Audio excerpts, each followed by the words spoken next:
Top 100 Underrated PS3 Games of All Time. Hey everyone, let's rewind to the golden era of the PS3, a time when gaming wasn't just about battle royals and loot boxes. Nah, we're talking about when single-player campaigns slapped, multiplayer lobbies were chaos, and the games, chef's kiss. But here's the thing, while some titles hogged the spotlight, looking at you, The Last of Us and Uncharted, a whole bunch of absolute gems quietly dropped and didn't get their time to shine. Well, today we're about to fix that injustice. From hidden RPGs, you probably skipped over to action-packed adventures that deserved way more hype. This list is all about the underdogs. These are the games that made you go, wait, why didn't I play this sooner? The ones that might have flown under your radar but are still totally worth booting up your PS3 for in 2025. Yep, we're bringing them all back, so grab your DualShock 3, dust off your console, and let's dive into the most criminally underrated titles the PS3 ever had to offer. Spoiler, you're about to find some serious weekend plans. And hey, if you're vibing with this nostalgic trip,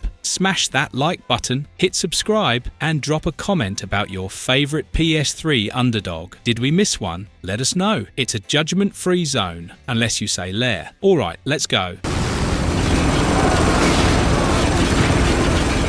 Spec Operations The Line, 2012. This one's a psychological gut punch. Special Operations. The Line spins a modern reimagining of Joseph Conrad's Heart of Darkness, set in a sandstorm-ravaged Dubai. Players follow Captain Martin Walker and his squad as they investigate the mysterious actions of Colonel Conrad's rogue battalion. The plot steadily devolves into a moral nightmare, forcing you to question your choices at every turn. Gameplay is classic third-person shooting with a twist. Sand. The environment isn't just a backdrop, but a weapon, thanks to the dynamic sandstorm mechanics. Destroy structures to bury enemies or get buried yourself, adding a unique layer of strategy. Cover-based combat feels weighty, ensuring every bullet matters. Underrated? You bet. Critics praised it for subverting military shooter tropes, but it was overshadowed by blockbusters like Call of Duty, Black Ops 2. Over time, its uncompromising narrative and bold anti-war stance have earned it cult classic status. The PS3 experience? This game squeezed every bit of power from the console, delivering gorgeous visuals and haunting audio design, including a stellar licensed soundtrack. Example, Jimi Hendrix's All Along the Watchtower. Performance hiccups? Sure, but it's a small price for this narrative masterpiece.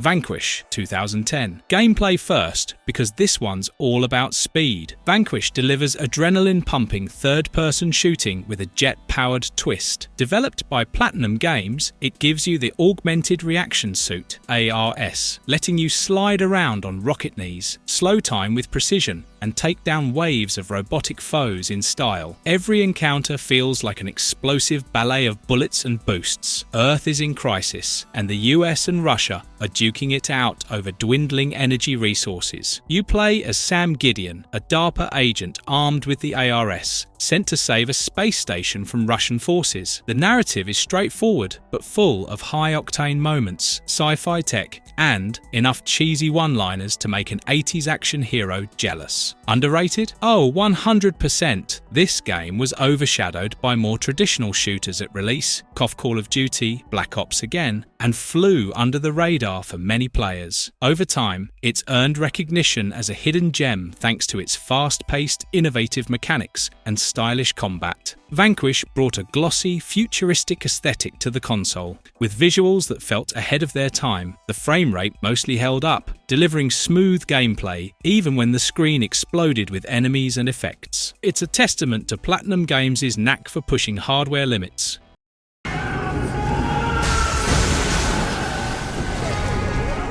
Enslaved, Odyssey to the West, 2010. This one takes you to a post-apocalyptic twist on the classic Chinese tale Journey to the West. You play as Monkey, a strong, agile survivor who's unwillingly teamed up with Trip, a tech-savvy captive bound by a headband that forces Monkey to protect her or die trying. The duo embarks on a perilous journey through lush, overgrown ruins to reach Trip's home. It's a tale of survival, unlikely companionship, and moral dilemmas. Gameplay is where the magic happens. It's an action-adventure gem, blending fast-paced combat with environmental puzzles and platforming. Monkey's staff lets you smash enemies up close or zap them from afar. And the platforming mechanics make every climb feel cinematic. Add in Trip's tech abilities to distract foes or hack systems, and you've got a dynamic duo worth rooting for. Despite glowing reviews for its storytelling and character development, it didn't sell well at launch, lost in the shuffle of bigger 2010 releases like Red Dead Redemption, but its heart, charm, and unique aesthetic have earned it a loyal fan base over the years. The Unreal Engine brought this world to life with jaw-dropping environments and expressive character animations. Sure, there were a few frame rate dips, but that didn't stop the narrative and visuals from making a lasting impression.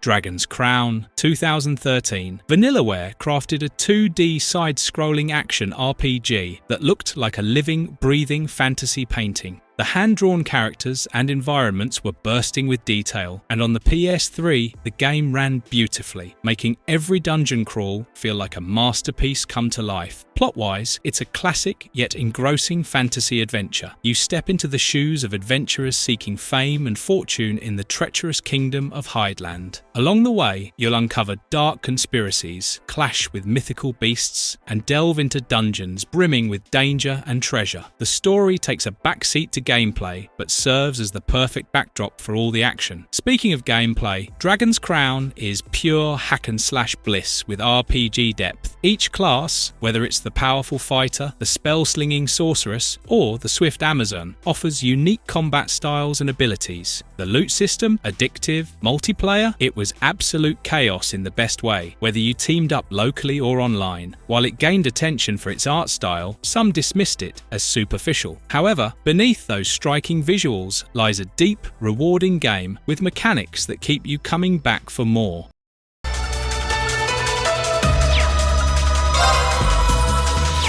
The Legend of Heroes, Trails of Cold Steel, 2015. Now let's kick it off with the plot, because this JRPG shines in storytelling. Set in the Erebonian Empire, you follow Rayan Schwarzer and his Class 7 peers at the prestigious Thor's Military Academy. The group, made up of students from vastly different social classes, tackles political intrigue, personal conflicts, and the looming threat of war. The narrative intricately weaves themes of loyalty, friendship, and class struggle, keeping you hooked until the credits roll. The gameplay is just as stellar. This isn't your typical turn-based fare. Trails of Cold Steel adds layers of strategy with the link system, where characters support each other in battle based on their bonds. Combine that with diverse character builds, epic boss battles, and the ability to explore Erebonia's gorgeous world, and you've got a recipe for RPG gold. While die-hard JRPG fans praised its world building and intricate character development, it flew under the radar in the West due to limited marketing and niche appeal. Over time, though, it's become a beloved gem for fans of the genre. On the PS3, it's a seamless experience. Sure, it doesn't push the console's limits visually, but the vibrant towns, detailed character designs, and stirring soundtrack make up for any graphical simplicity.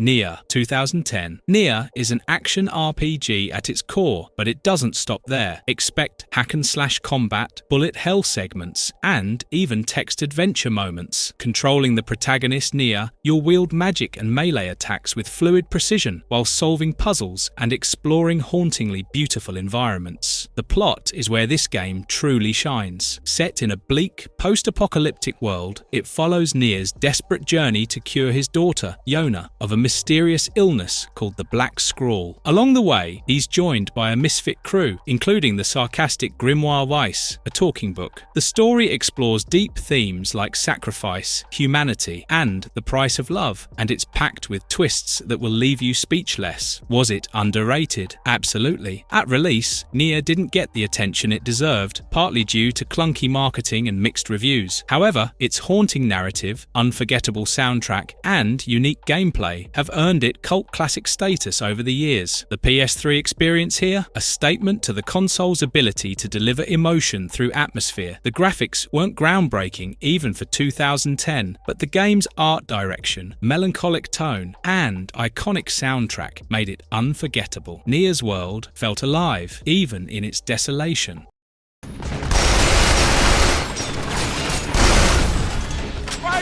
Binary Domain 2012. This is a squad-based third-person shooter with fast-paced gunplay. It pits you against armies of rogue robots in a near-future Tokyo. On the PS3, it is a showcase of the console's capabilities, delivering slick visuals, fluid animations, and a futuristic Tokyo that feels both vibrant and oppressive. The voice recognition system, letting you issue commands, was a cool innovation for the time, even if it didn't always work perfectly. The standout feature, the consequence system, where your squad mates' trust levels change based on your actions and dialogue choices, directly affecting combat and story outcomes. It's tactical, dynamic, and oh so rewarding when your squad clicks as a team. Now for the plot. What a ride! The game takes place in 2080, where robotics and humanity are on a collision course. You play as Dan Marshall, a Rust Crew operative tasked with investigating Armada Corporation for creating illegal hollow children, robots that look and think like humans. The narrative blends sci-fi thrills with ethical dilemmas, exploring the blurred lines between man and machine. Despite solid reviews, it got lost in the shadow of juggernauts like Mass Effect 3. However, its unique mechanics and thought-provoking story have since earned it a cult following among fans of the genre.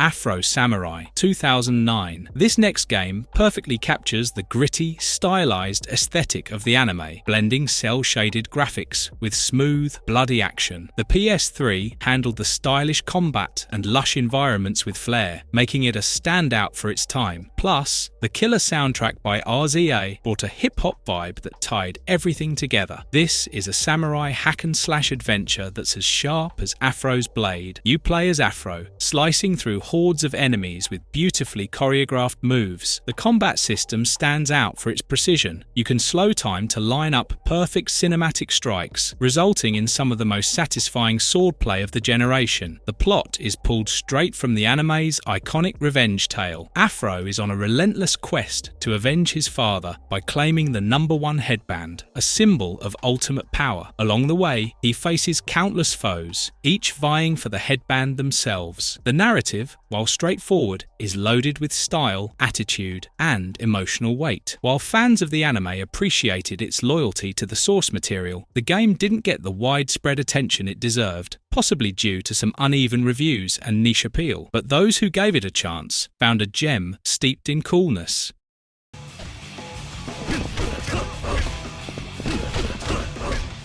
Yakuza 5.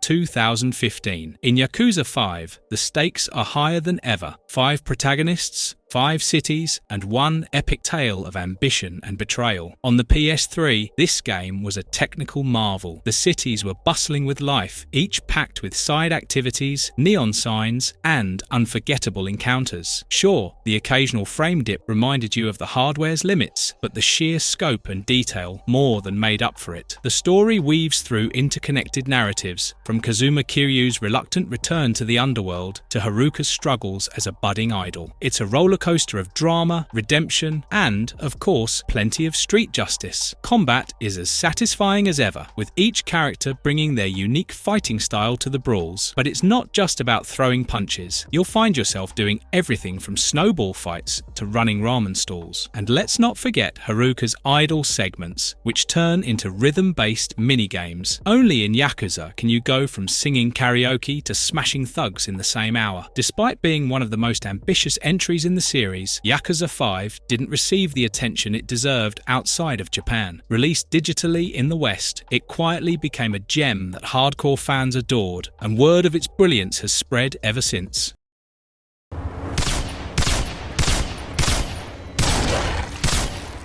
Singularity, 2010. Time travel, mutant monsters, and a crumbling Soviet island. Singularity doesn't hold back on the sci-fi madness. You play as Captain Nathan Renko, who stumbles upon Katorga 12, an abandoned research facility where time itself has gone haywire. Armed with the time manipulation device, TMD, you'll shift between 1955 and the present, unraveling a conspiracy tied to experiments gone horribly wrong. The gameplay is where Singularity really shines. The TMD is a game changer, literally. It lets you age enemies into dust, revert broken objects to their pristine state, or create time bubbles to slow everything down. Combine that with satisfying first-person shooting and puzzle solving, and you've got an experience that keeps you on your toes. Oh, and did we mention the killer weapon variety? Nothing beats vaporizing mutants with a time-amped arsenal. Despite its innovative mechanics, Singularity was overshadowed by bigger names like Call of Duty. Black Ops, limited marketing and stiff competition meant it didn't reach the audience it deserved. Today, it's celebrated as a hidden gem, praised for its creativity and unique spin on the FPS genre. The eerie, decaying environments of Katorga 12 were packed with atmosphere, and the time-shifting effects were visually stunning. Sure, it wasn't the prettiest FPS of its era, but its imaginative design made up for it. Pretty birds, like you. Alice Madness Returns, 2011. With this next one, you will step into the twisted, nightmarish version of Wonderland in Alice Madness Returns, where whimsy takes a hard left into horror. This sequel picks up after American McGee's Alice, with Alice Liddell grappling with her shattered psyche. Haunted by trauma, she returns to a dark, grotesque wonderland that mirrors her fractured mind. The narrative is a psychological deep dive, blending surreal fantasy with a haunting exploration of grief and madness. The gameplay is as creative as the setting, a third-person action-adventure. It combines fluid platforming with intense combat. Alice wields bizarre weapons like the Vorpal Blade and the Hobby Horse, smashing and slicing her way through twisted foes. The world is packed with puzzles, collectibles, and trippy platforming sections that keep gameplay fresh. Think of it as a fever dream, but one you're oddly happy to be stuck in. On the PS3, the game's darkly imaginative visuals stood out. From the hauntingly beautiful landscapes to the macabre enemy designs, it showcased a unique aesthetic that made Wonderland feel more alive and terrifying than ever. The performance? Smooth enough to let you savor the madness without distractions. Despite its artistic brilliance, Alice Madness Returns didn't get the attention it deserved. Released during a crowded 2011 gaming lineup, it was overlooked by mainstream audiences. However, its unique art direction, compelling story, and unforgettable atmosphere have turned it into a cult classic over the years.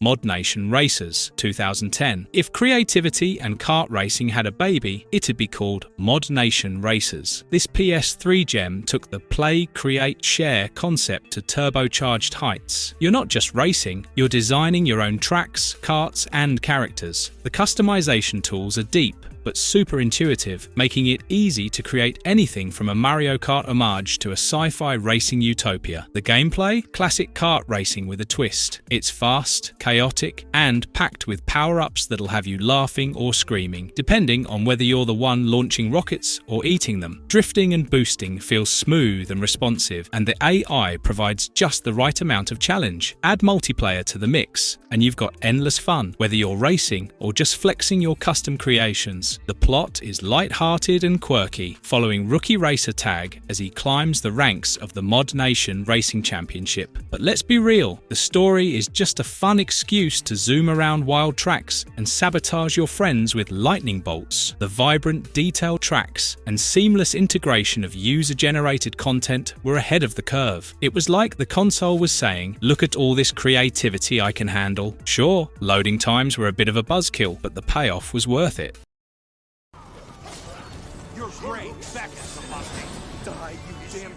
Drakengard 3, 2013. Drakengard Trey, to Tusend or Tretten. Let's start with what the story is here, as Drakengard 3 delivers one of the wildest narratives in gaming. Set in a brutal fantasy world, you play as Zero, a foul-mouthed intoner, who who's out to kill her 5 sisters, also intoners, who've enslaved humanity under the guise of peace. With her loyal dragon companion Mikhail, Zero embarks on a chaotic and often darkly comedic quest for vengeance. Expect plenty of twists, existential dread, and moments that'll leave you both laughing and questioning your sanity. Gameplay-wise, it's a hack-and-slash frenzy. Zero tears through hordes of enemies with brutal combos, switching between weapons mid-combo for fluid and satisfying combat.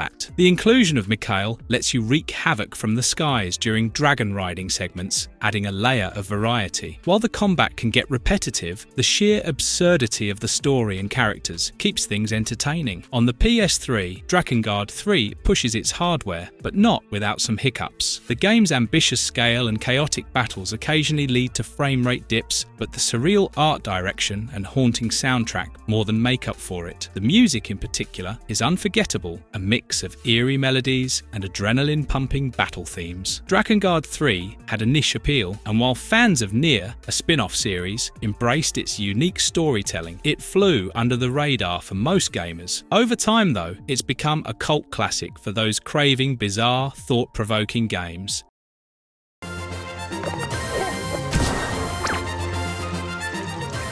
3D.GameHeroes.2010. Starting with the vibe, 3D.GameHeroes is pure nostalgia in pixelated 3D form. This action-adventure gem pays loving homage to classic titles like The Legend of Zelda, blending retro gameplay with a modern twist. Everything, characters, enemies, and even the landscapes, is built from charming little voxel-like blocks, creating a world that feels both familiar and refreshingly unique. The gameplay captures the essence of old-school adventures. You'll explore dungeons, solve puzzles, and battle hordes of quirky enemies. The real standout? The sword system. Your weapon can become absurdly massive when you're at full health, slicing through everything in sight like a blocky tornado. The character customization is just as wild. You can create your hero from scratch, whether it's a knight, a cat, or even a walking hot dog. The plot is intentionally simple but endearing. The kingdom of Dotnia is in peril, and it's up to you, the descendant of a legendary hero, to save the day by collecting ancient orbs. It's a classic save-the-world setup that doesn't take itself too seriously, sprinkling humour and charm throughout the journey. While it captured the hearts of retro enthusiasts, 3D.GameHeroes didn't achieve mainstream success. Released exclusively on PS3, it became a hidden treasure for fans of the genre. Its unique visuals and playful nods to gaming history have earned it cult status over the years.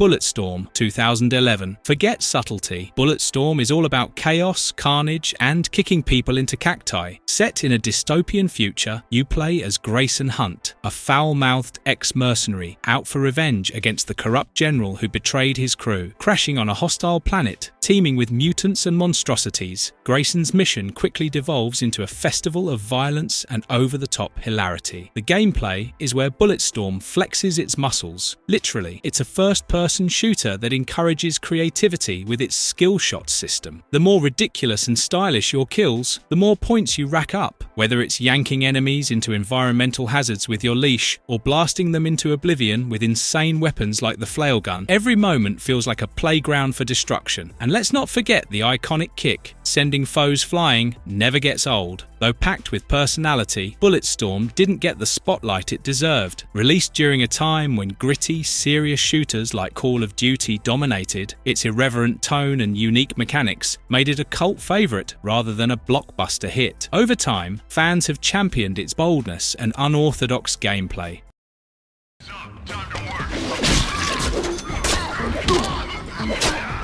Deadpool 2013. Let's start with the merc with a mouth himself. Deadpool brings everyone's favourite fourth wall breaking anti-hero to life in a game that's as chaotic, hilarious, and unpredictable as the character himself. The story? Well, it's Deadpool, so don't expect a conventional plot. It's more like a wild ride through absurdity as Deadpool sets out to create the best video game ever, complete with ridiculous enemies, outrageous scenarios, and non-stop non-stop wisecracks. Coming to the gameplay now, you can expect a lot of hack-and-slash combat and third-person shooting. Deadpool's arsenal includes guns, swords, and grenades, and his regenerative health lets him bounce back from almost anything, literally. The combat isn't groundbreaking, but the humor and unpredictability make every encounter a blast. Plus, the game's meta-narrative and constant breaking of the fourth wall keep you laughing and guessing what'll happen next. While Deadpool had the personality of a blockbuster, it didn't get the recognition it deserved. Critics pointed out some repetitive combat, but fans of the character loved the game's humor, voice acting, and dedication to Deadpool's chaotic charm. It became a cult favorite for those who appreciate a superhero game that doesn't take itself seriously. The animations and over-the-top action were perfect for the console, even if the frame rate occasionally struggled to keep up with all the insanity happening on screen.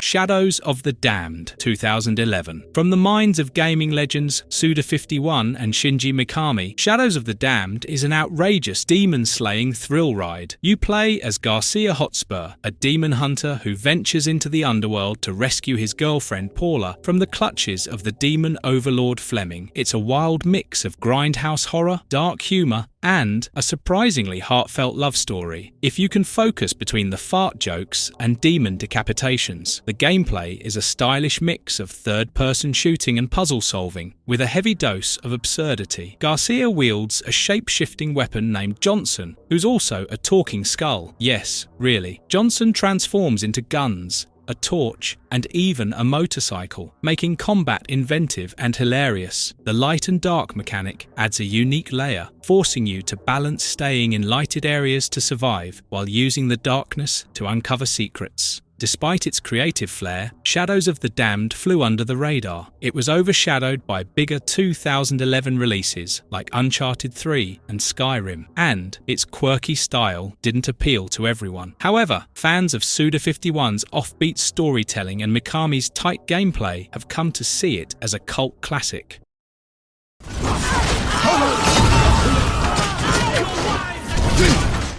Dante's Inferno, 2010. Dante's Inferno plunges you into the fiery depths of hell, literally. Loosely inspired by Dante Alighieri's The Divine Comedy, the game reimagines the poet as a crusader battling through the 9 circles of hell to save his beloved Beatrice from Lucifer himself. The story is a grim, twisted take on the original epic, dripping with guilt, betrayal, and sin at every turn. The gameplay draws heavy influence from God of War, but adds its own hellish flavor. Dante wields the Scythe of Death to deliver brutal, combo-heavy melee attacks, complemented by holy magic from a cross-shaped relic. The combat is fast-paced, fluid, and endlessly satisfying, whether you're tearing through hordes of damned souls or facing off against grotesque boss creatures that push the boundaries of nightmarish. Despite its ambition, Dante's Inferno was often dismissed as a God of War clone. Critics knocked it for its lack of originality, but those who gave it a chance found it an atmospheric, visually stunning adventure. Over time, it's gained a dedicated fan base who appreciate its dark, audacious take on Dante's literary masterpiece. The depictions of each circle of hell were hauntingly creative, from the grotesque gluttony to the frozen wastes of treachery. The chilling soundtrack and unsettling enemy designs sealed the deal, making the descent into hell as horrifying as it was captivating.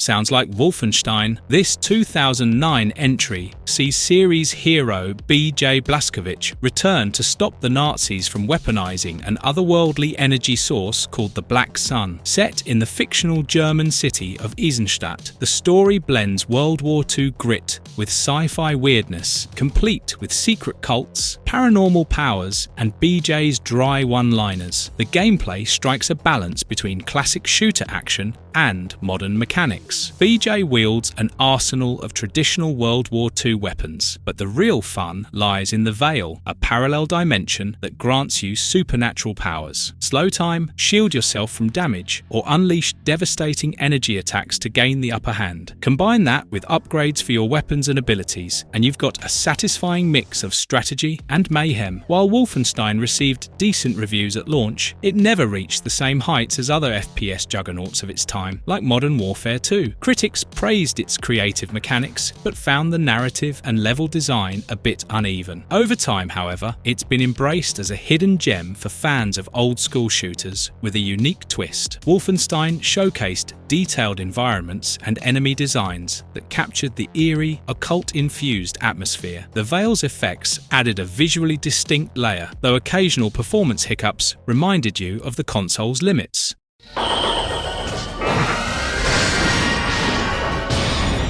Disgaea D2, A Brighter Darkness, 2013. Back to the Netherworld. Disgaea D2, A Brighter Darkness is a direct sequel to the original Disgaea. Hour of Darkness, 2003, bringing Lahal, Etna and Flon back for more tactical mayhem. This time, Lahal struggles to prove himself as the Overlord, facing rebellious demons, family drama, and the ever-adorable yet chaotic Prinnies. The story is packed with humour, absurdity, and just a touch of heartfelt moments. It's Disgaea at its wacky best. The gameplay is a love letter to fans of the series' signature tactical RPG style. Grid-based battles return, but with a host of improvements like enhanced character customization, the cheat shop, yes, you can tweak game mechanics, and the monster mount system, which lets characters ride and fight alongside monster allies. As always, the game encourages you to grind, level up to absurd heights, and unleash ridiculous attacks that can wipe out half the map. Despite its charm, Disgaea D2 didn't make waves outside its niche fanbase. Released late in the PS3's life cycle, it quietly delivered a polished experience that catered to series veterans while offering an accessible entry point for newcomers. Over time, it's become a treasured title for tactical RPG enthusiasts who crave depth and humour. On the PS3, the game's colourful, anime-inspired visuals popped beautifully. The sharp character sprites and zany special attack animations were a perfect match for the console's capabilities, making every battle feel like a fireworks display in the Netherworld.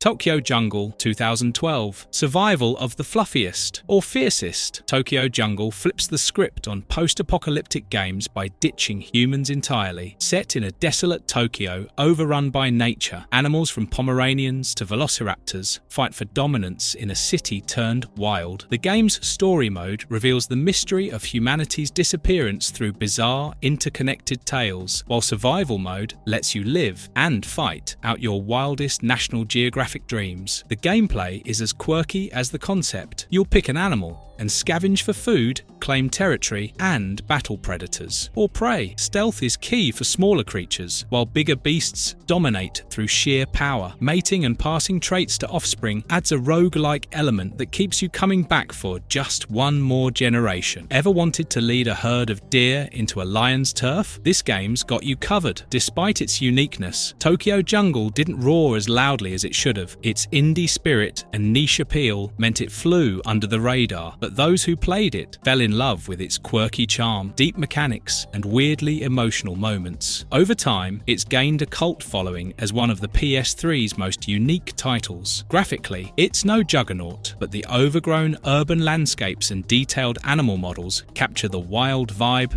perfectly. The PS3 handles the chaos of battling packs and herds surprisingly well, making every skirmish feel alive.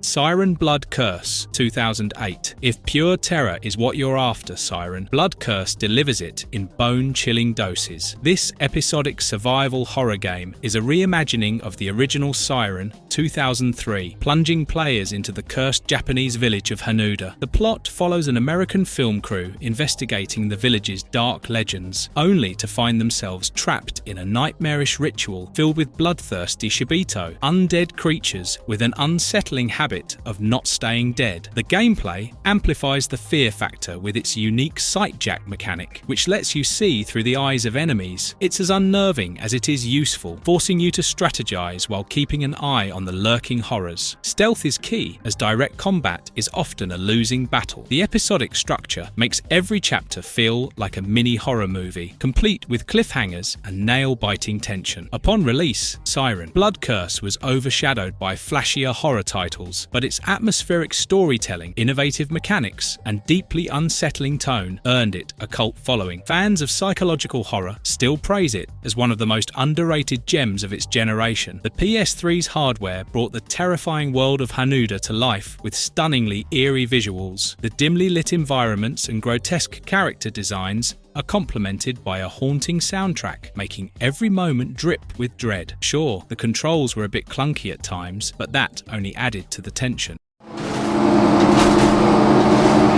That's the way, sweetheart.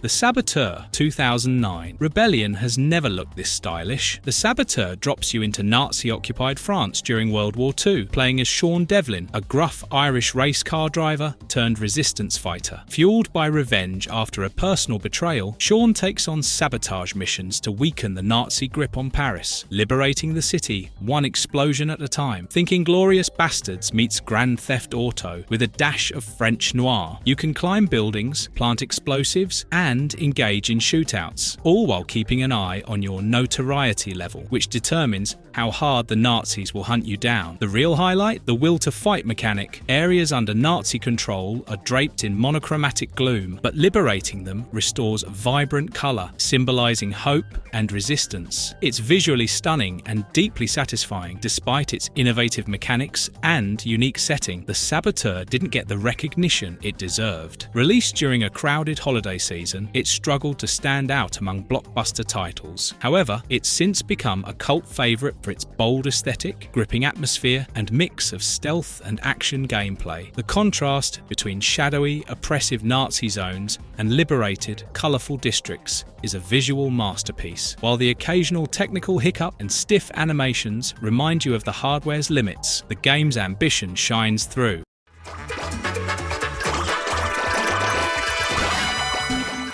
Katamari Forever 2009. Pure whimsy, thy name is Katamari Forever. This delightfully quirky entry in the series puts you in the tiny but mighty shoes of the Prince of all Cosmos. Tasked with restoring the stars and waking up the amnesiac king of all cosmos, you'll roll your trusty Katamari through absurdly imaginative levels, collecting everything from thumbtacks to skyscrapers. It's weird, it's wonderful, and it's unapologetically Katamari. Gameplay, as simple as it is addictive. You roll your Katamari, a sticky ball that grabs everything it touches, growing from tiny objects to massive landmarks as the clock ticks down. The physics are gloriously ridiculous, and new mechanics like the Prince Hop and King Shock add fun layers to the already chaotic rolling action. It's pure joy bundled into bite-sized, replayable levels. While the game received praise for its charm and humour, some dismissed it as more of the same for the series. However, fans saw it as a celebration of Katamari's best ideas, combining remixed levels, a striking visual style, and an absurdly catchy soundtrack. Over time, it's been embraced as one of the PS3's most delightful oddities. On the PS3, the colourful, chaotic worlds pop beautifully on the console, and the quirky soundtrack is a perfect match for the absurd gameplay. It's a true treat for the senses.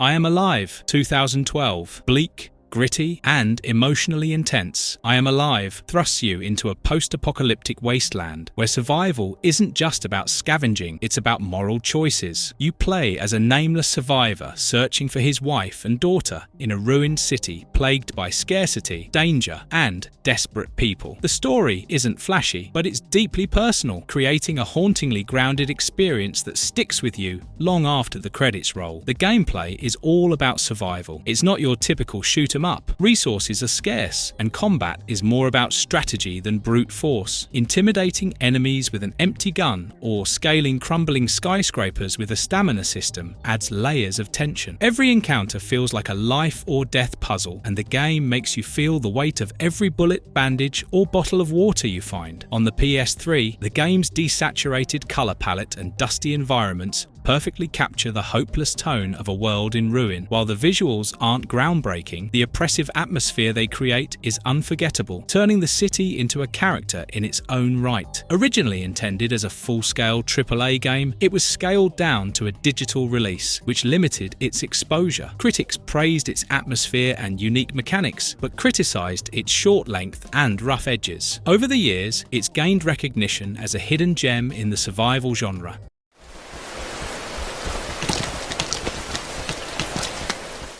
Rain, 2013. Delicate, melancholic, and hauntingly beautiful. Rain is a quiet masterpiece that tells its story through visuals and atmosphere rather than words. You play as a young boy who becomes invisible after following a mysterious girl into a world cloaked in endless rain. The plot unfolds as the pair navigate the eerie, drenched streets, evading shadowy creatures and uncovering the secrets of their strange, dreamlike existence. Gameplay gives you a lot of puzzle solving and stealth, emphasizing the unique mechanics of being visible only under the rain. You'll use puddles, cover, and sound to manipulate your visibility, whether it's to sneak past terrifying enemies or to guide the girl to safety. The minimalist design complements the emotional tone, letting the environment tell its own story through subtle details. At release, Rain was overshadowed by bigger titles and remained largely underappreciated, despite its critical acclaim. Its short length and quiet nature didn't appeal to everyone, but those who embraced it found an unforgettable experience. Over the years, it's become a hidden gem cherished by fans of artistic, introspective games. The rainy, muted color palette creates a somber yet beautiful world that feels alive with its own rhythm. The melancholic soundtrack enhances the atmosphere, turning the experience into something akin to interactive poetry.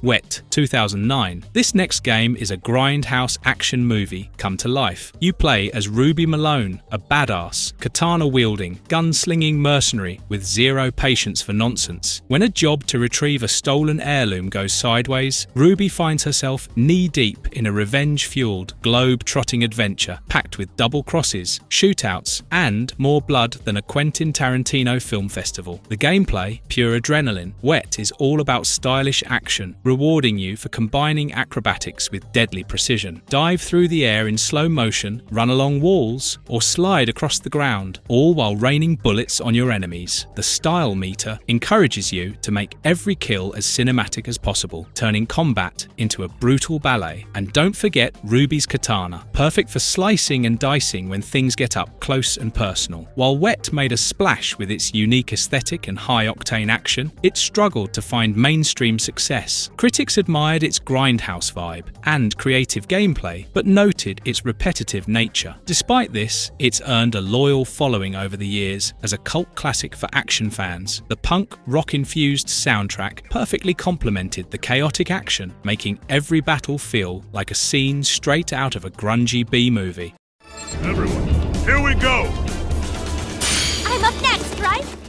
Natural Doctrine, 2014. This game is set in a gritty fantasy world filled with goblins, monsters, and crumbling ruins. The game follows Jeff, a soldier tasked with uncovering a mysterious new resource called Pluton. Alongside his companions, you'll navigate political intrigue and fend off deadly creatures while fighting to survive against overwhelming odds. The gameplay is punishing but rewarding for those who love a challenge. Battles are grid-based and require careful strategy, with one misstep often leading to disastrous consequences. Unique mechanics like the link system let characters chain attacks together, adding depth to the turn-based combat. It's a cerebral experience that demands precision and planning, but the payoff for victory feels immensely satisfying. Released during an era packed with polished RPGs, Natural Doctrine flew under the radar. Critics were divided, praising its innovative systems while critiquing its unforgiving difficulty curve. However,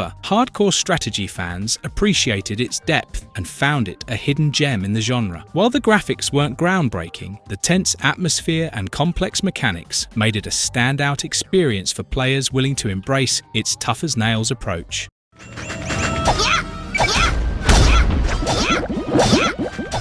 The Witch and the 100 Knight, 2013. Step into the chaotic, enchanting world of The Witch and the 100 Knight, a dark fantasy RPG brimming with quirky characters and morally ambiguous choices. You play as the 100 Knight, a small but powerful servant of Metalia, the Swamp Witch, who's determined to spread her swamp across the world. The story dives into themes of revenge, ambition, and the blurred lines between good and evil, all wrapped in a wickedly humorous package. Coming to the gameplay, you'll hack and slash your way through enemies, combining weapons and skills to create devastating combos. The game's stamina-based system, Gigacals, adds a layer of strategy, requiring you to manage your energy while battling hordes of foes. Add in a sprawling world filled with loot and secrets, and you've got a recipe for addictive gameplay. While some critics appreciated its unique story and creative mechanics, others criticized its repetitive combat and uneven pacing. Over time, however, it has gained a cult following among fans of quirky, offbeat RPGs. On the PS3, the game's vibrant, colourful visuals and over-the-top special effects shine. The twisted aesthetic of Metalia's swamp and the whimsical yet dark world-building stand out, giving the game a unique visual identity. The soundtrack, with its eerie yet playful melodies, perfectly complements the game's tone.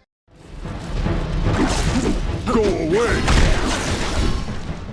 Majin and the Forsaken Kingdom 2010. Majin and the Forsaken Kingdom is a heartfelt action-adventure game with a touch of fairy tale magic. You play as Tipu, a thief tasked with saving a kingdom shrouded in darkness. But you're not alone in this quest. Partnering with Majin, a massive but endearing creature with a knack for smashing enemies and solving puzzles, the game weaves a tale of friendship, trust, and redemption. The game's lush environments and whimsical art style brought the Forsaken Kingdom to life. The colourful, dreamlike visuals and Majin's expressive design were highlights. Even if the graphics weren't cutting edge, the dynamic between the two protagonists gave the world a living, breathing feel that made the adventure all the more immersive. The gameplay focuses on teamwork. Tipu handles the stealth, agility, and light combat, while Majin brings brute strength and elemental powers into the mix. Together, you'll solve puzzles, navigate treacherous environments, and battle shadowy enemies. The game's mechanics emphasize collaboration, making the bond between Tipu and Majin feel essential to your journey. Plus, seeing Majin's childlike curiosity and growing friendship with Tipu adds a layer of emotional depth rarely seen in action games. Although it charmed players with its unique concept and art direction, Majin and the Forsaken Kingdom didn't achieve mainstream success. Released during a flood of AAA titles, it was overshadowed despite glowing praise from those who appreciated its creativity and warmth. Over the years, it's earned a reputation as a hidden gem worth rediscovering.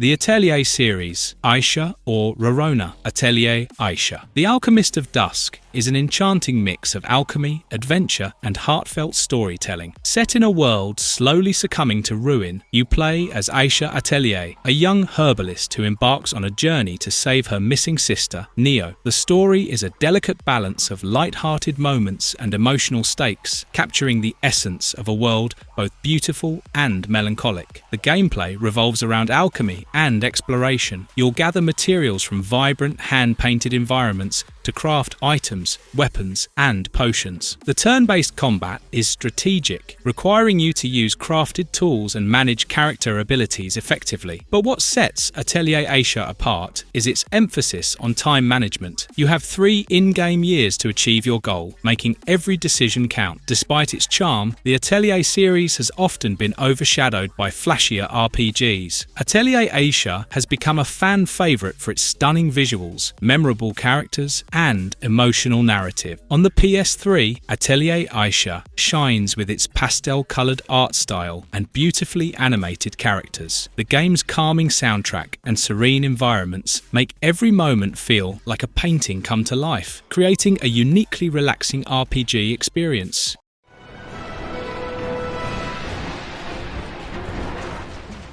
Lair, 2007. Lair soars high with its grand ambition, putting you in the saddle of a fire-breathing dragon as you battle for the fate of a warring kingdom. Set in a world torn between two factions, the Mokai and the Assylians, you play as Roan, a dragon rider caught in a conflict that delves into themes of loyalty, betrayal, and survival. The story may not reinvent the wheel, but it's packed with epic moments and larger-than-life stakes. The gameplay focuses on aerial and ground-based combat, with your dragon as both a fiery weapon and a mode of transportation, swooping through the skies to engage enemy riders, torching ground troops, and taking on colossal beasts feels exhilarating. At launch, Lair struggled under the weight of its high expectations. Critics were divided, with some praising its cinematic scope and visuals, while others criticised its controls and repetitive missions. Despite this, it's become a cult classic for fans who appreciate its daring ambition and the sheer thrill of dragon riding combat. The orchestral soundtrack, composed by John Debney, added a layer of grandeur to the game's epic battles and cinematic cutscenes.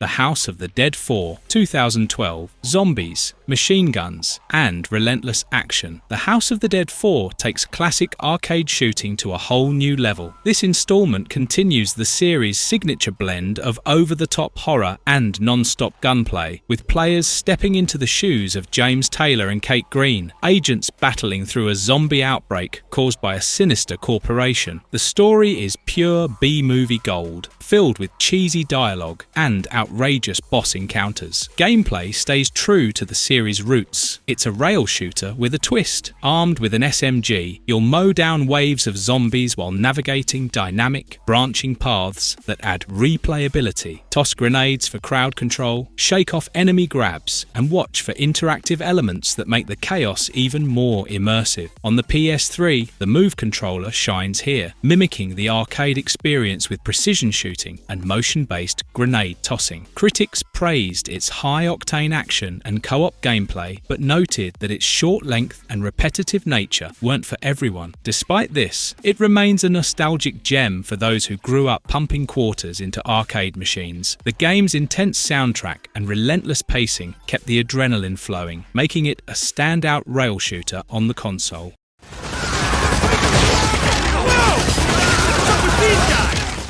Time Crisis, Raising Storm, 2010. Few games capture the pure arcade adrenaline of Time Crisis, Raising Storm. This high-octane rail shooter puts players in the boots of elite soldiers battling to stop a rogue paramilitary force from unleashing chaos. The story doesn't aim for complexity. It's all about explosive action, cheesy one-liners, and mowing down enemies like a true action hero. Gameplay is where Raising Storm shines brightest. The game blends classic rail shooting mechanics with destructible environments and frantic pacing, keeping you on the edge of your seat. Armed with an arsenal of weapons, from rapid-fire machine guns to devastating explosives, you'll blast your way through enemy strongholds. The game is tailor-made for the PS3's Move controller, delivering precision aiming that replicates the arcade experience at home. What makes this package even better? It's a triple feature. Alongside Raising Storm, you get the arcade-perfect ports of Time Crisis 4 and Dead Storm Pirates, offering hours of action-packed gameplay. Whether you're fending off futuristic soldiers or hunting treasure on the high seas, the variety keeps things fresh and exciting. While critics noted that its story mode was a bit lackluster compared to its arcade roots, fans appreciated the chaotic fun and nostalgic feel. It's a must-play for rail shooter enthusiasts, even if it flew under the radar during its release.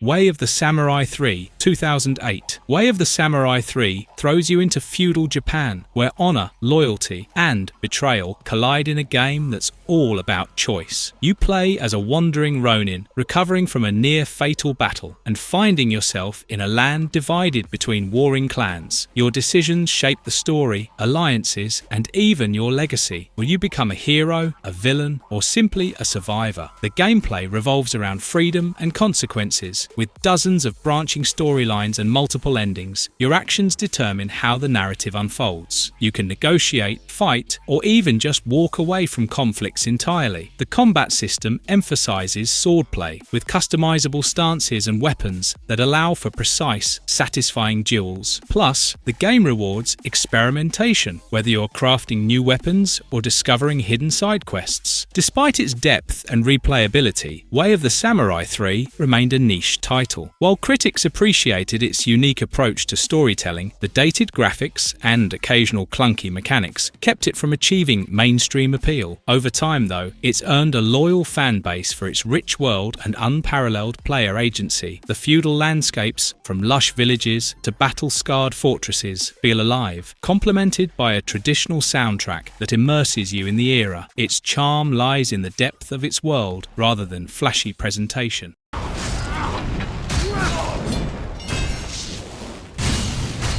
Brutal Legend 2009. This next one is a head-banking love letter to heavy metal, blending action, adventure, and real-time strategy into one unforgettable package. You play as Eddie Riggs, a roadie transported to a fantasy world where metal rules and demons oppress humanity. Armed with a battle axe, a lightning-shooting guitar, and the voice of Jack Black, Eddie leads the resistance to free the land and bring the power of rock to its people. The story is equal parts epic and hilarious, packed with riffs on metal culture and cameos from legends like Ozzy Osbourne and Lemmy Kilmister. Gameplay is as eclectic as its premise. It mixes hack-and-slash combat with large-scale strategy battles where you command armies of headbangers, roadies, and more in chaotic, music-fueled clashes. You'll also cruise around the open world in Eddie's hot rod, the Deuce, exploring a landscape inspired by metal album covers. Every mission, every fight, and every collectible feels like an ode to the genre. Despite its creative brilliance, Brutal Legend didn't achieve commercial success. While critics praised its humor, art direction, and soundtrack, the mix of genres left some players scratching their heads. Over time, however, it's become a cult classic for its sheer originality and rock and roll spirit. On the PS3, the game's world is a visual feast of heavy metal fantasy, lava rivers, gothic spires, and forests of chrome.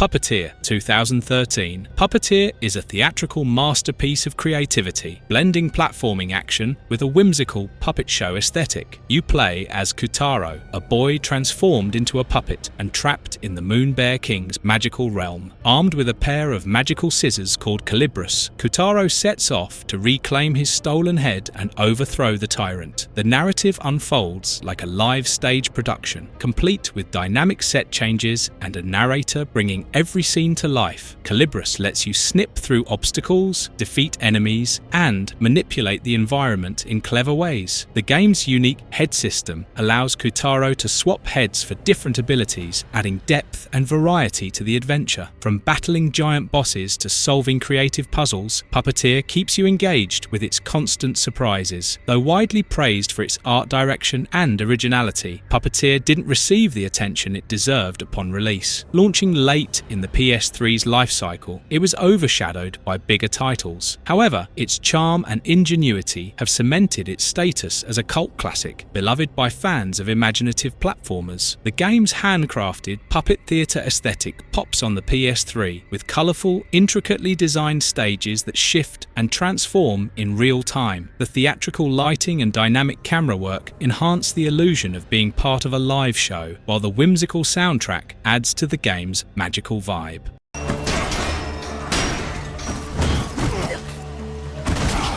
Rise of the Argonauts 2008. Rise of the Argonauts takes players on an epic journey through Greek mythology, reimagined with a cinematic, story-driven twist. You play as Jason, the legendary king of Iolcus, who sets sail on a quest to bring his wife, Alcime, back to life after her untimely murder. Guided by the gods and joined by iconic heroes like Hercules, Achilles, and Atalanta, Jason's journey is a tale of vengeance, redemption, and divine divine intervention. The game introduces a unique god alignment system where your choices align you with Apollo, Athena, or Hermes, unlocking specific abilities and shaping your journey. It's an ambitious approach that adds depth to the mythological adventure. Despite its rich premise, Rise of the Argonauts struggled to make waves. Critics pointed out technical flaws and pacing issues, but fans appreciated its dedication to storytelling and unique take on Greek mythology. Over time, it has gained recognition as an overlooked title with bold ideas, if not flawless execution. While the visuals weren't groundbreaking for the time, the game's artistic direction and sweeping orchestral score captured the grandeur of Jason's quest beautifully.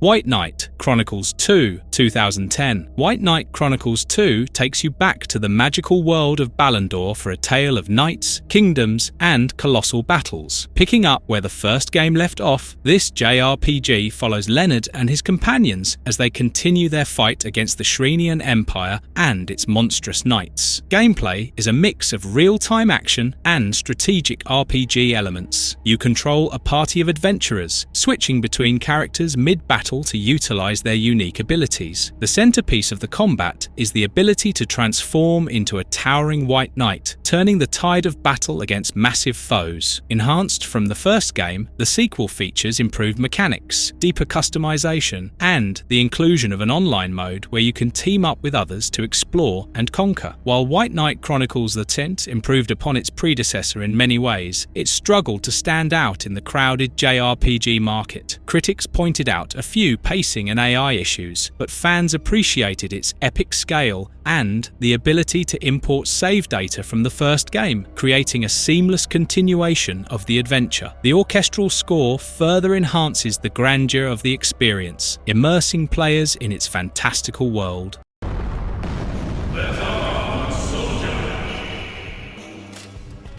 The Eye of Judgment, 2007. The Eye of Judgment was a bold step into uncharted gaming territory, combining trading card battles with augmented reality. Using the PlayStation Eye camera and a physical playmat, players laid down real-world cards that came to life on screen as animated creatures. The goal? Dominate the 3x3 grid by summoning monsters, casting spells, and outmaneuvering your opponent in a game of tactical brilliance. The gameplay blended strategy and spectacle. Each card corresponded to a specific creature or ability, and their positioning on the grid was crucial. Elemental affinities, card synergies, and careful resource management all played a role in outsmarting your rival. Watching your cards spring to life in beautifully animated 3D battles was as thrilling as it was innovative. While the Eye of Judgment was lauded for its originality, it didn't achieve mainstream success. Its reliance on physical cards, the camera accessory, and a steep learning curve limited its appeal to a niche audience. However, fans of tactical card games loved its depth and the immersive AR experience it offered, making it a standout title for collectors and strategists. The integration of physical and virtual elements was groundbreaking for its time, setting the stage for future innovations in gaming.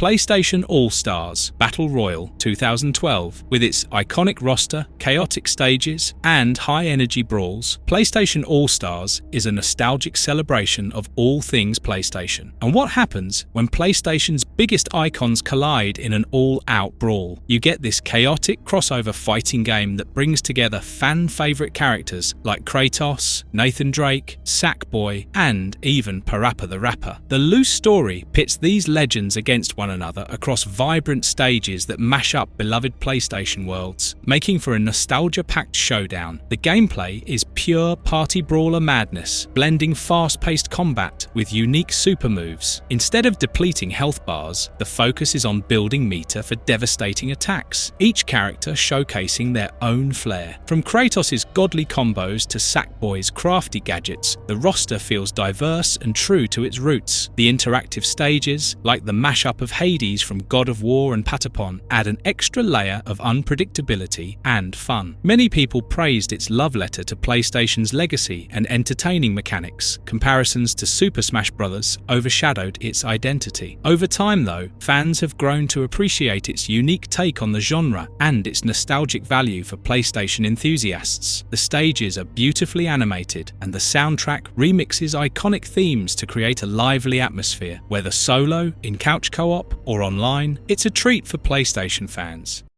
With pure hearts, Minamoto no Yoshitsune and Musashiba Benkei used the Yamahagane.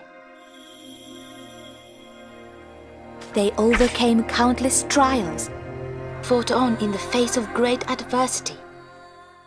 Gen Z Days of Blade, 2006. As a sequel to Gen Z Dawn of the Samurai, the game follows Yoshitsune and his allies as they battle the Heishi clan and supernatural forces threatening the land. The story leans heavily into fantasy, blending traditional Japanese lore with cinematic storytelling that feels larger than life. The gameplay is fast-paced, focusing on stylish swordplay and character swapping. You can switch between 4 playable heroes, each with unique abilities, to create combos and tackle enemies strategically. Whether it's Yoshitsune's acrobatic swordsmanship or Benkei's brute force, the game offers variety in combat styles. However, the fixed camera angles can make navigation tricky, adding a touch of old-school challenge to the action. Despite being a launch title for the PS3, Gen Z Days of the Blade faced criticism for its stiff controls and repetitive combat. Its infamous giant enemy crab E3 presentation didn't help, becoming a meme that overshadowed the game itself. Still,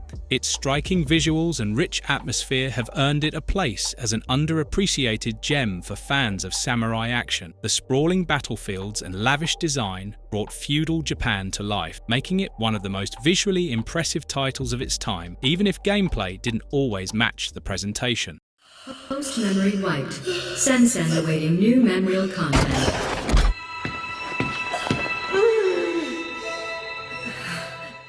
Remember Me, 2013. In this next game, you play as Neilin, an amnesiac memory hunter turned rebel who fights against the oppressive Memorize Corporation. Armed with the ability to steal, manipulate, and remix memories, Neilin embarks on a journey to uncover her past and spark a revolution. The story dives deep into themes of identity, privacy, and technology, making for a thought-provoking narrative. The standout feature is the memory remix mechanic, where you manipulate a character's memories to alter their behavior or decisions. Combat, on the other hand, uses a customizable combo system called the Combo Lab, allowing you to tailor attacks for power, speed, or healing. While some sections feel linear, the unique mechanics and engaging set pieces keep things fresh. Despite its originality, Remember Me didn't receive the recognition it deserved at launch. Critics praised its imaginative world building and innovative gameplay, but noted uneven pacing and combat repetition. Over time,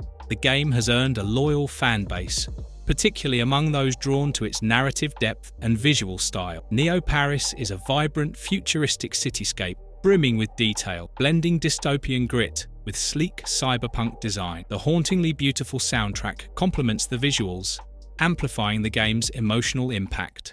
Who are you? Why would I? Perhaps not. What about the lady over there?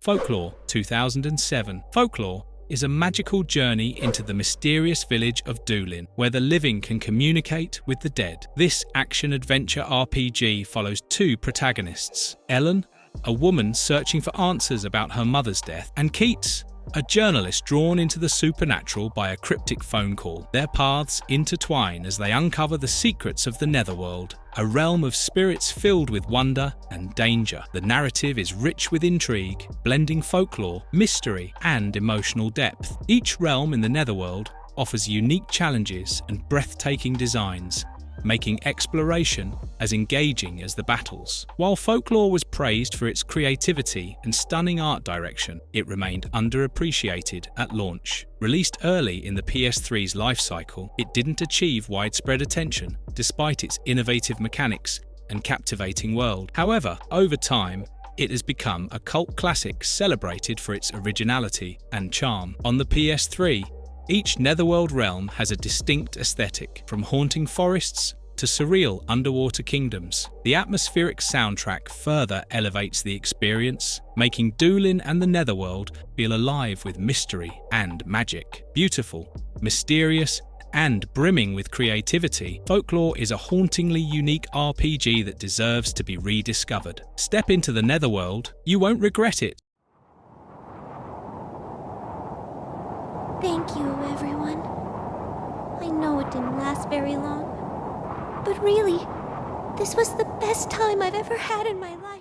Eternal Sonata, 2007. Eternal Sonata gives you all from music to fantasy to heartwarming storytelling, set in a dream world imagined by composer Frédéric Chopin during his final hours. The plot weaves between real-world historical references and a whimsical tale of a group of characters fighting against oppression in a magical land. Chopin himself joins the adventure, creating a narrative that's as thought-provoking as it is enchanting. Gameplay is a turn-based RPG with a unique twist. The combat system combines traditional strategy with real-time elements, where light and shadow affect character abilities and enemy behavior. Players can string together combos, execute flashy special moves, and plan their approach carefully. The game also features seamless transitions between exploration and combat, maintaining an engaging flow throughout. Upon release, Eternal Sonata was praised for its stunning visuals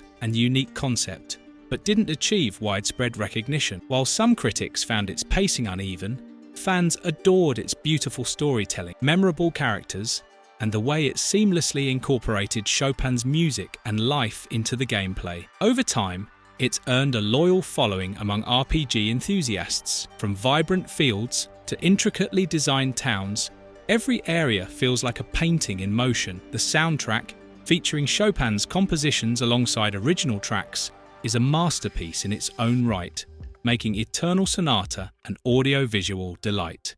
Come on, come on, come on! Pain, 2007. This game is pure, unadulterated chaos wrapped in slapstick hilarity. The premise? Launch a human ragdoll into a bustling city and rack up points for causing as much mayhem as possible. Whether you're crashing into billboards, smashing through glass, or triggering ridiculous chain reactions, Pain thrives on turning destruction into comedy gold. The gameplay is as simple as it is addictive. You catapult your character from a giant slingshot, aiming for creative destruction across a variety of urban environments. Want to slam into a giant donut and send it rolling down the street? Go for it. Fancy wrecking a construction site? Have at it. Each level is packed with interactive objects and hidden challenges, ensuring no two launches are ever the same. Pain quickly became a party favourite for its over-the-top antics and multiplayer modes. Critics appreciated its quirky humour and creative physics, though some found its replay value limited. Fans, however, embraced it as a perfect pick-up-and-play title that didn't take itself seriously. Visually, Pain makes great use of the PS3's capabilities, with detailed environments and hilarious ragdoll physics that add to the comedic carnage. The sound design, complete with yells, crashes and explosions, makes every collision even more satisfying. Meg, 2010. Meg, short for Massive Action Game, lives up to its name by delivering online battles on a jaw-dropping scale. With up to 256 players duking it out in chaotic firefights, this multiplayer FPS set a new standard for large-scale warfare. You align with one of 3 private military companies, SVER, Raven or Valor, each with its own style, weapons and flavour of trash talk, of course. The gameplay is all about teamwork and strategy. Divided into squads, players must work together to complete objectives, from capturing bases to holding strategic points. Leadership roles like squad leader and platoon commander add a layer of coordination, allowing players to call in airstrikes or set mission priorities. The sheer scale of battles means chaos is constant, but when your squad pulls off a perfect play, it's pure magic. The game faced challenges in maintaining its player base and was overshadowed by flashier titles like Call of Duty, but got praised for its innovative scale, but noted that the learning curve and reliance on teamwork weren't for everyone. Still, For those who embraced it, Meg offered an experience like no other, earning a dedicated cult following. Meg pushed technical boundaries on the PS3, delivering huge maps and smooth online performance. The visuals weren't groundbreaking, but the scale and intensity of battles made it a standout technical achievement. The thrill of coordinating with dozens of teammates is something you won't forget. Scarlet! No!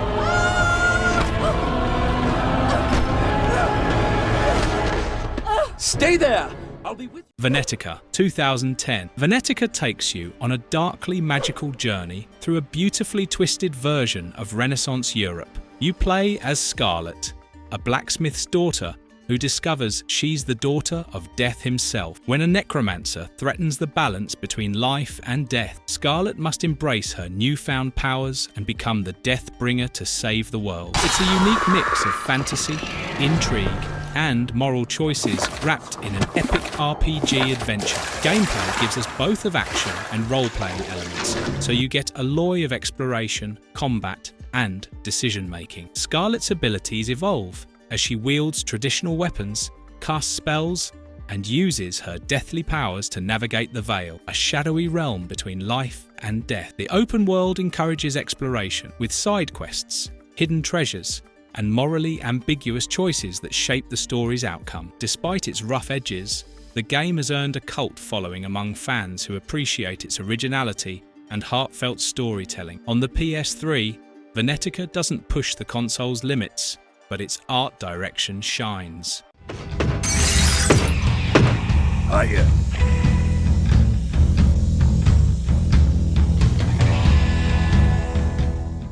Deadblock, 2011. What do you get when you mix zombies, rock and roll, and tower defense? Deadblock, of course. Set in the 1950s, this quirky action strategy game pits you against hordes of zombies, awakened by the devilish power of rock music. You play as one of three unlikely heroes: a construction worker, a boy scout, or a sassy meter maid, each armed with unique skills to fend off the undead. It's goofy, chaotic, and unapologetically fun. The gameplay is a wild blend of action and strategy. You'll scavenge for materials, set traps, and build defences to keep the zombie horde at bay, all while frantically smashing the undead with whatever's handy. A guitar?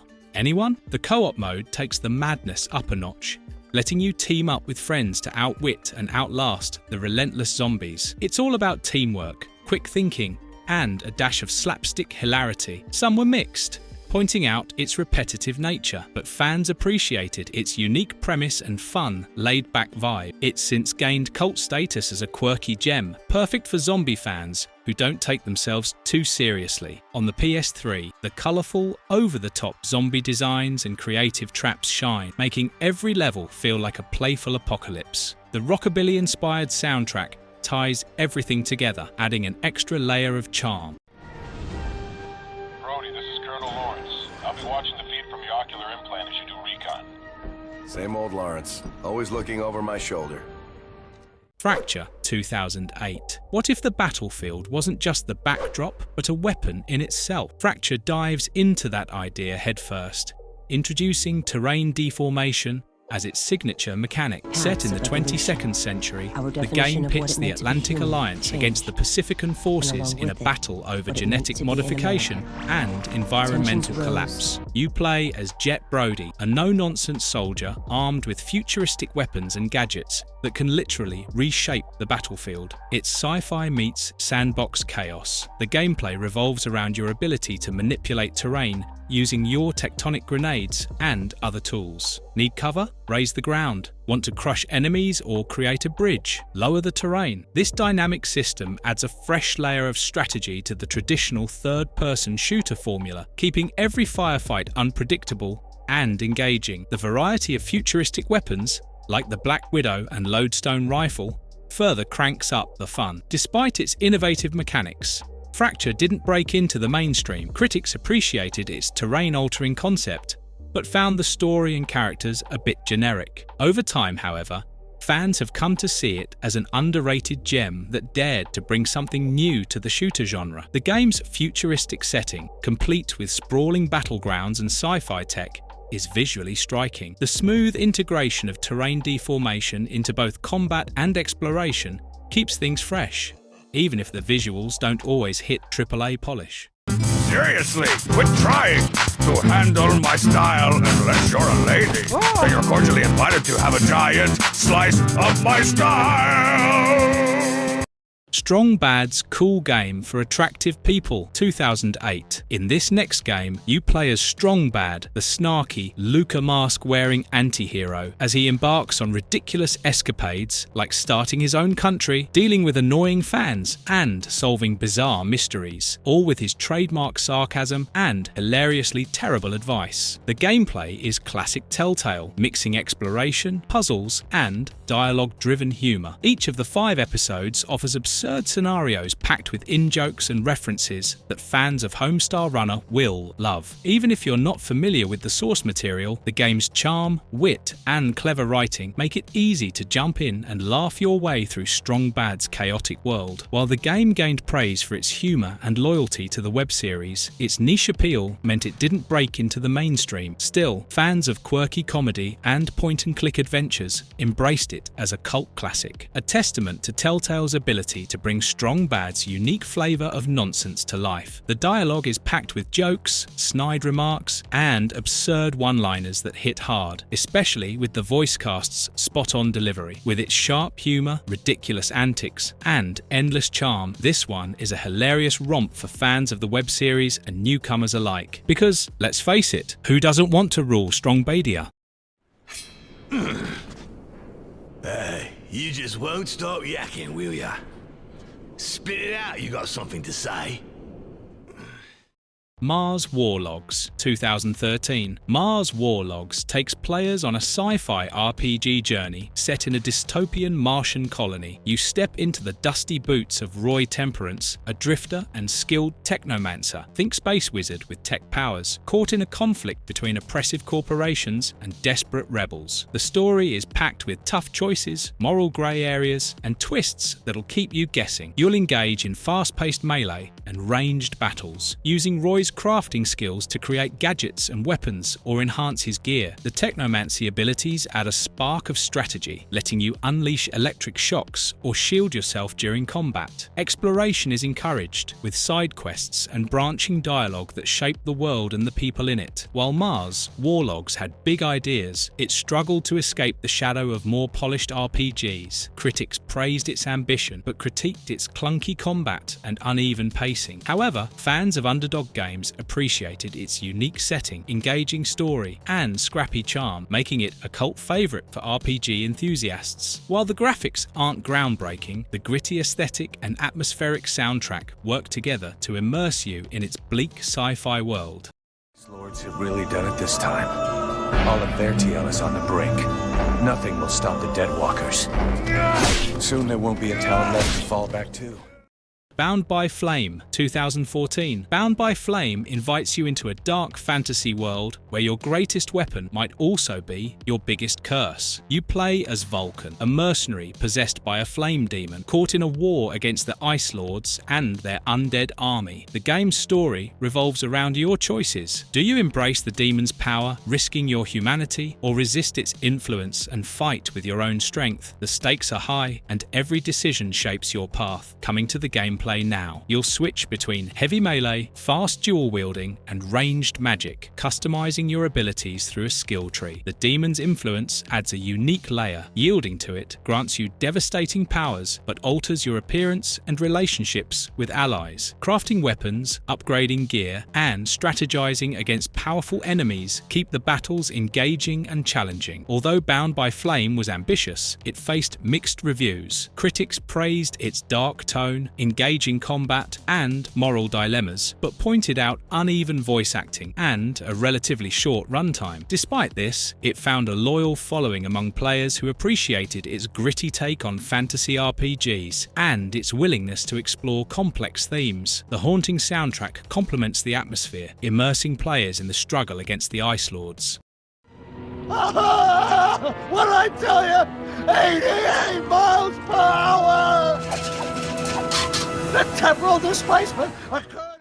Back to the Future, The Game, 2010. Great Scott! Back to the Future, The Game picks up where the iconic film trilogy left off, offering fans a brand new adventure through time, set 6 months after the events of Back to the Future. Part 3, the story follows Marty McFly as he sets out to save Doc Brown, who's trapped in the past. With new twists, unexpected time periods, and plenty of nods to the beloved movies, it's a treat for fans of Hill Valley and time-traveling hijinks. The gameplay is classic Telltale, a mix of point-and-click exploration, puzzle solving, and branching dialogue. You'll guide Marty through beautifully rendered locations, interacting with quirky characters, uncovering clues, and solving time-related puzzles. The game nails the tone of the series, blending humor, heartfelt moments, and plenty of sci-fi shenanigans. Christopher Lloyd reprises his role as Doc, and AJ Locascio's spot-on Marty impression makes it feel like you're right back in the DeLorean. While fans loved its nostalgia and storytelling, critics noted that the puzzles were occasionally simplistic, and the episodic format left some moments feeling disjointed. Still, the game was celebrated as a fitting tribute to the franchise, bringing the charm and spirit of Back to the Future into a new medium with its faithful storytelling, clever puzzles, and that unmistakable Back to the Future charm. This game is a must-play for fans of the trilogy. Where we're going, we don't need roads, just a PS3.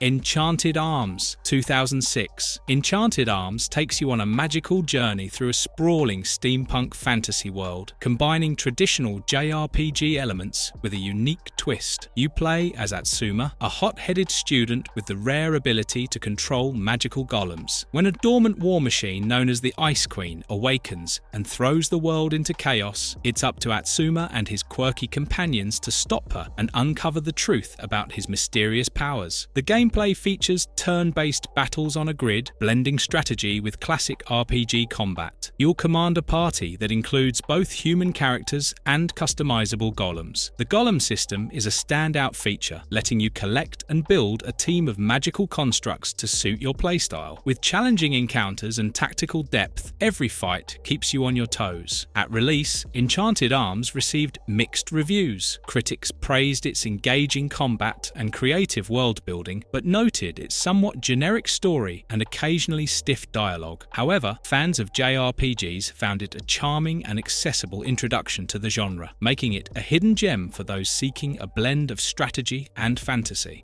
Gave them superhuman regenerative abilities.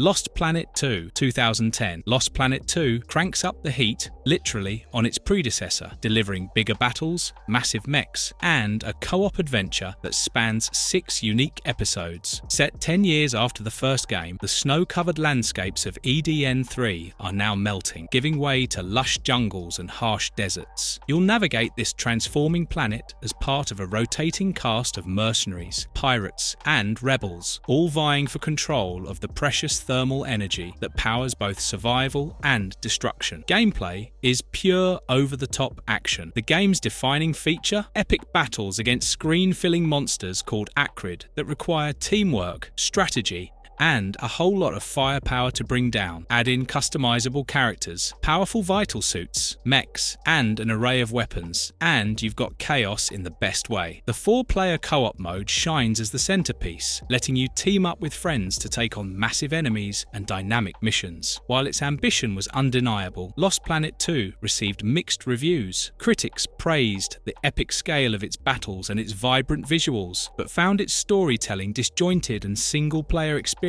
less engaging without teammates. Despite this, the game built a loyal fan base among players who loved its focus on co-op action and monster-sized encounters. With giant monsters, explosive co-op gameplay, and mechs galore, Lost Planet 2 is a wild, adrenaline-filled ride that's best enjoyed with friends. Ready your team, EDN3 awaits. Ship systems, Dart 6.1, initializing. Okay. It's time to wake up. Syndicate 2012. Welcome to 2069. Corporations are the new world powers and their currency, human brains, augmented and weaponized. In Syndicate, you play as Miles Kilo, an agent of Eurocorp armed with a state-of-the-art Dart-6 biochip implanted in his skull. Your mission? To crush rival corporations, steal their secrets, and ensure your employers maintain their ruthless dominance. The story takes a dark, cyberpunk dive into corporate greed and human experimentation, with plenty of twists along the way. The gameplay is a high-octane mix of first-person shooting and hacking, where your Dart chip is your most powerful weapon. You'll slow time, breach enemy defenses, and even force foes to turn on each other or commit suicide. Combat feels fast, fluid, and dynamic, with strategic use of your abilities making every fight a thrill. The arsenal of futuristic weapons, from smart guns to devastating miniguns, adds to the chaos in all the right ways. At release, Syndicate received mixed reactions. Fans of the original 1993 tactical game were divided on its shift to a first-person shooter, but others praised its slick visuals, engaging combat, and innovative mechanics. Over time, the game has gained recognition as a solid standalone cyberpunk shooter.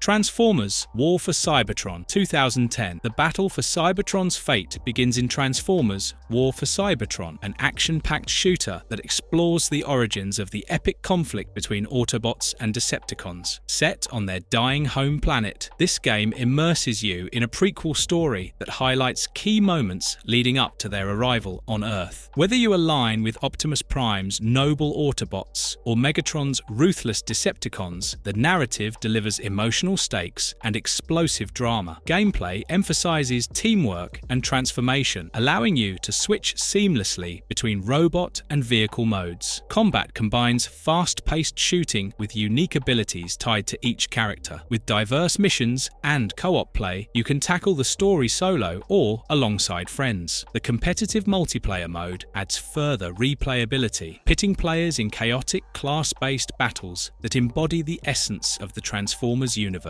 Cybertron's environments are a mix of sprawling industrial landscapes and crumbling futuristic ruins, all brought to life with impressive detail. The game's soundtrack, packed with cinematic flair, perfectly complements the high-stakes action and heavy battles. While some critics found the level design repetitive, fans praised its faithful adaptation of the Transformers lore, engaging gameplay, and polished presentation. Over time, it has become a beloved entry in the Transformers franchise, celebrated for balancing nostalgia with fresh storytelling. You've been waiting a long time for this, so how about a special one? This story is very... Deadly Premonition Director's Cut 2013. Deadly Premonition Director's Cut is like stepping into a fever dream and then staying because you're too curious or terrified to leave. You play as FBI Special Agent Francis York Morgan, just call him York, everyone does, as he investigates the murder of a young woman in the delightfully creepy town of Greenvale. The story spirals into a bizarre mix of small-town drama, supernatural horror, and coffee-fueled quirkiness that feels like a love letter to Twin Peaks fans. Gameplay is equally unconventional. It's part survival horror, part open-world adventure, with a sprinkle of detective work and downright weird side quests. One moment, you're dodging shadowy creatures in tense combat, and the next, you're fishing or analysing your fortune from coffee swirls. York's strange conversations with his imaginary friend Zack add to the charm and confusion in equal measure. The director's cut version polishes the rough edges of the original, improving controls and visuals while adding new story content. While the updated graphics still lean into so bad it's good territory, the game's unique personality shines brighter than ever. The soundtrack, full of oddly cheery and haunting tracks, feels like the town's theme song, eccentric, unsettling, and impossible to forget. Initially a divisive title, Deadly Premonition has since achieved cult status. Critics acknowledged its clunky gameplay, but lauded its unforgettable characters, offbeat humour, and hauntingly immersive world. It's the kind of game that sticks with you, for better or worse. For 10 years the war raged, For 10 years, the armies of men in Alpha fought and died. But as our numbers dwindled, we knew that it was only a matter of time. Kingdoms of Amalur: Reckoning 2012. What happens when you mash together epic fantasy, vibrant worlds, and gameplay that screams, "One more quest"? You get Kingdoms of Amalur: Reckoning. This action-packed RPG throws you into the lush and magical land of Amalur as a blank slate, literally. You're the fateless one, revived from death with no memory but an incredible power, the ability to rewrite destiny itself. Talk about a plot twist right out of the gate. The gameplay is where Amalur truly shines. Think silky smooth combat that's part hack and slash, part RPG goodness. Want to crush foes with a giant hammer? Go for it. Prefer sneaking up and delivering dagger death from the shadows? Yep, you can do that too. You've got freedom galore to mix and match abilities, turning you into the ultimate warrior, mage, or rogue, or all three if that's your jam. And let's not forget Fate powers. Unleash them to slow time and deliver devastating finishes that make you feel unstoppable. The world is massive and packed with diverse regions, from enchanting forests to sun-scorched deserts, each teeming with side quests, treasures, and lore to discover. Plus, the vibrant art style ensures that even the darkest dungeons feel alive. Combine that with a soaring soundtrack, and you've got a world that's as fun to explore as it is to conquer.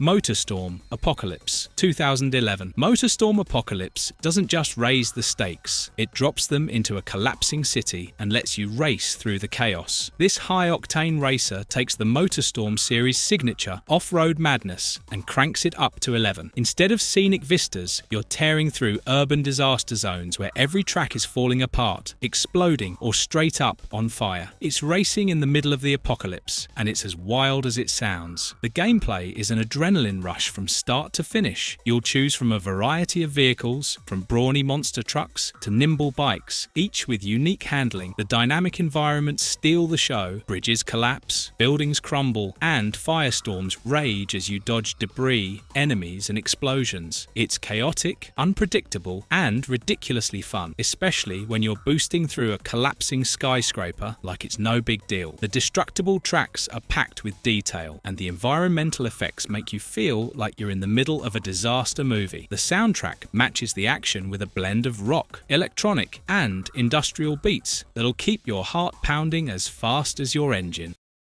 Magus 2014. Magus takes the classic RPG formula and flips it with a simple question. What if you didn't start as a nobody? In this overlooked gem, you play as Magus, a godlike figure locked away for years, only to break free and unleash your magical powers on a world that's underestimated you. With your loyal companion Kinna at your side, you'll explore a land full of secrets, enemies, and the opportunity to rewrite your destiny. The gameplay is centered around Magus's overwhelming magical abilities. Forget swords and bows. This is all about elemental destruction. Fire, water, and spirit powers can be upgraded and unleashed in flashy combos, letting you decimate enemies with devastating precision. The combat is fast-paced, and while it's not the most refined system, there's a certain joy in being an overpowered force of nature. The environments are simple, but they get the job done, allowing you to focus on experimenting with your growing arsenal of spells. The game's straightforward approach to progression and exploration makes it accessible to players looking for a power fantasy without a steep learning curve. Critics were mixed on the game, citing its simplicity and lack of polish, but fans who gave it a chance appreciated its focus on magical mayhem and a protagonist who starts the game as a powerhouse. Over time, it's found an audience among players looking for a unique, if unpolished, RPG experience. Alpha Protocol 2010. In this next game, you play as Michael Thornton, a rookie secret agent thrust into a global conspiracy full of double crosses, deadly alliances, and high-stakes espionage. The plot takes you across the globe, from the streets of Rome to the deserts of Saudi Arabia, offering a mix of spy thrills and moral dilemmas that'll keep you guessing. You sneak around like a ghost, hacking terminals and silently taking out enemies. Customization is king. Skill trees, Zombies allow you to tailor Thornton's abilities, from hacking and weapon handling to smooth talking your way out of trouble. Your decisions affect how characters perceive you, shaping relationships and outcomes in ways that make every playthrough feel unique. The dialogue system, influenced by games like Mass Effect, rewards quick thinking and keeps conversations dynamic. The soundtrack adds to the globe-trotting feel, setting the tone for each location's distinct atmosphere. While the game had a rocky launch with criticisms of its clunky combat and technical bugs, it's since gained a cult following. Fans praise its ambitious storytelling, complex characters, and the freedom to play as a suave spy, a ruthless operative, or anything in between.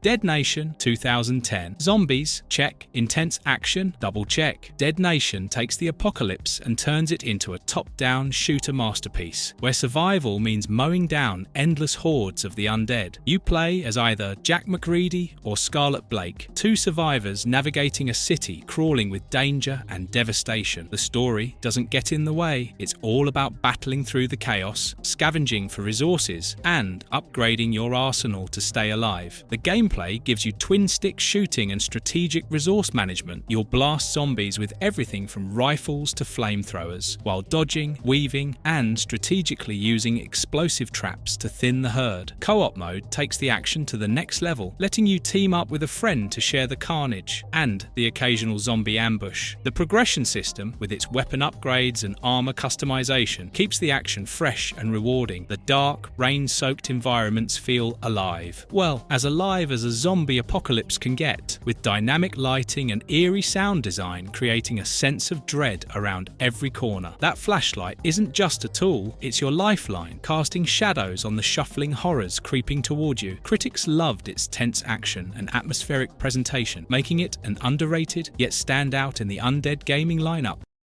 Fat Princess 2009. This is the kind of game that takes a classic concept, capture the flag, and throws cake, chaos, and a whole lot of humour into the mix. This whimsical multiplayer action strategy game has you rescuing or kidnapping a princess while she's been fattened up with cake. Why? Because a well-fed princess is much harder to carry, adding a hilariously strategic twist to the usual grab-and-run gameplay. The gameplay is delightfully chaotic. Players choose from various character classes, like warriors, mages, and healers, each with unique abilities that can turn the tide of battle. Teamwork is key as you gather resources, build defenses, and fend off enemy raids while trying to drag your very heavy princess back to safety. The option to switch classes mid-game keeps things dynamic, ensuring no two matches play out the same way. The visuals are pure charm, with its bright, cartoonish art style and comically exaggerated animations. The game looks like a storybook brought to life. Don't be fooled by its cute appearance though. The battles can get intense, with swords clashing, spells flying, and cakes being devoured at every turn.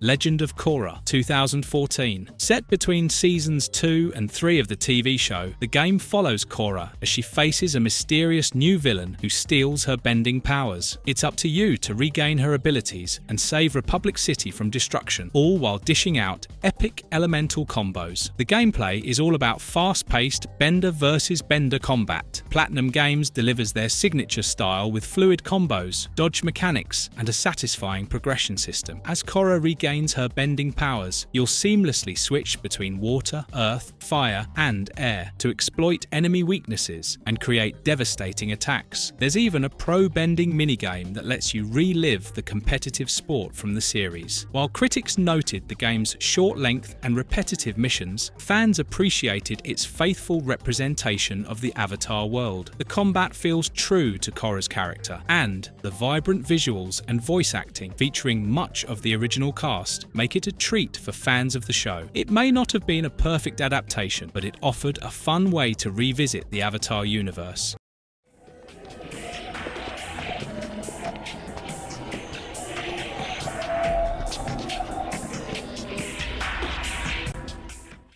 Yakuza Dead Souls 2011. Yakuza Dead Souls is a gloriously wild spin-off that trades fistfights for firearms. Set in an alternate timeline, the game unleashes a zombie outbreak in the iconic Red Light District, forcing series regulars Kazuma Kiryu, Goro Majima, Ryuji Goda, and Shun Akiyama to step up and clean house. It's over-the-top, chaotic, and undeniably Yakuza. The gameplay pivots from the series' usual brawling mechanics to third-person shooting. Each character wields their own arsenal, from pistols to rocket launchers, making the combat feel as explosive as the storyline. True to its roots, the game mixes intense action with absurd humour. One minute, you're mowing down hordes of undead, and the next, you're playing darts or singing karaoke. Only in Yakuza would a zombie apocalypse still leave room for leisure activities. Visually, Dead Souls keeps the familiar aesthetic of Kamurocho, but with a grittier, more apocalyptic twist. Streets are barricaded, fires rage, and hordes of zombies flood the once bustling district. The game leans into its campy tone, with larger-than-life boss battles and over-the-top weaponry that perfectly match the series' signature flair.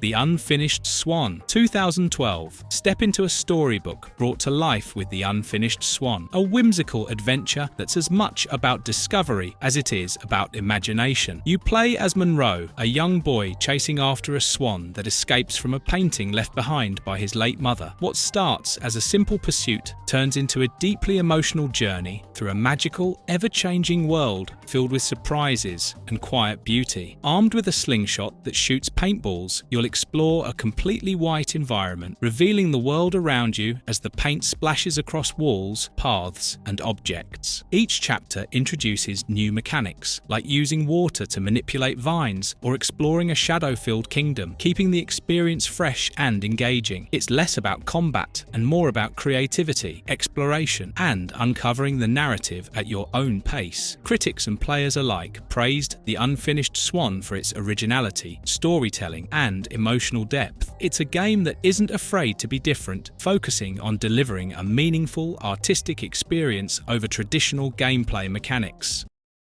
Rage 2011. Rage takes you into a post-apocalyptic wasteland where bullets are currency, mutants roam free, and survival means fighting tooth and nail. Set in a world devastated by an asteroid collision, you awaken from cryogenic stasis as a survivor of Project Eden, humanity's last hope. What follows is a high-octane journey across a broken Earth filled with warring factions, deadly mutants, and more explosions than you can count. The gunplay is classic ID software, tight, fast, and satisfying. Whether you're shredding enemies with a shotgun or using the iconic wing stick, a deadly boomerang-like weapon, every fight feels intense. Vehicles add a unique twist, letting you race, explore, and even engage in vehicular battles across the sprawling wasteland. Throw in RPG-style side quests and upgrades, and you've got a game that's as varied as it is action-packed. Mutants, mayhem, and some of the best shooting mechanics around. Rage is a wild ride through the wasteland that proves survival can be an explosive good time. Every living thing you consume makes you stronger. You take their shapes, and you take their memories. I've heard you talking. Prototype 2, 2012. This time, you play as James Heller, a former soldier out for revenge against Alex Mercer, the anti-hero of the first game, after Mercer's virus destroys Heller's family. What follows is a gritty, action-packed quest for vengeance that's as much about personal rage as it is about survival. The gameplay is a super-powered sandbox of destruction. Heller's viral abilities let you shapeshift into weapons, absorb enemies to steal their memories, and leap across the city like an unstoppable force of nature. The combat is fast, visceral, and endlessly satisfying, with new powers like tendrils, which let you whip enemies and objects into explosive chaos. Add in the ability to stalk, consume, and infiltrate enemy bases, and the game offers a dynamic mix of stealth and destruction. The city is divided into zones, quarantined red zones teeming with infected, military-controlled areas, and relatively untouched civilian regions, creating a world that feels alive, dangerous. The improved graphics and smoother animations make Heller's brutal takedowns even more satisfying. The soundtrack complements the chaos, adding tension and drama to every confrontation. While some critics felt the story was predictable, most praised the refined gameplay, better mission variety, and the pure thrill of being a near unstoppable force. Fans of the original found this sequel to be a worthy successor, embracing its over-the-top action and darker tone. Revenge has never been this fun or this messy.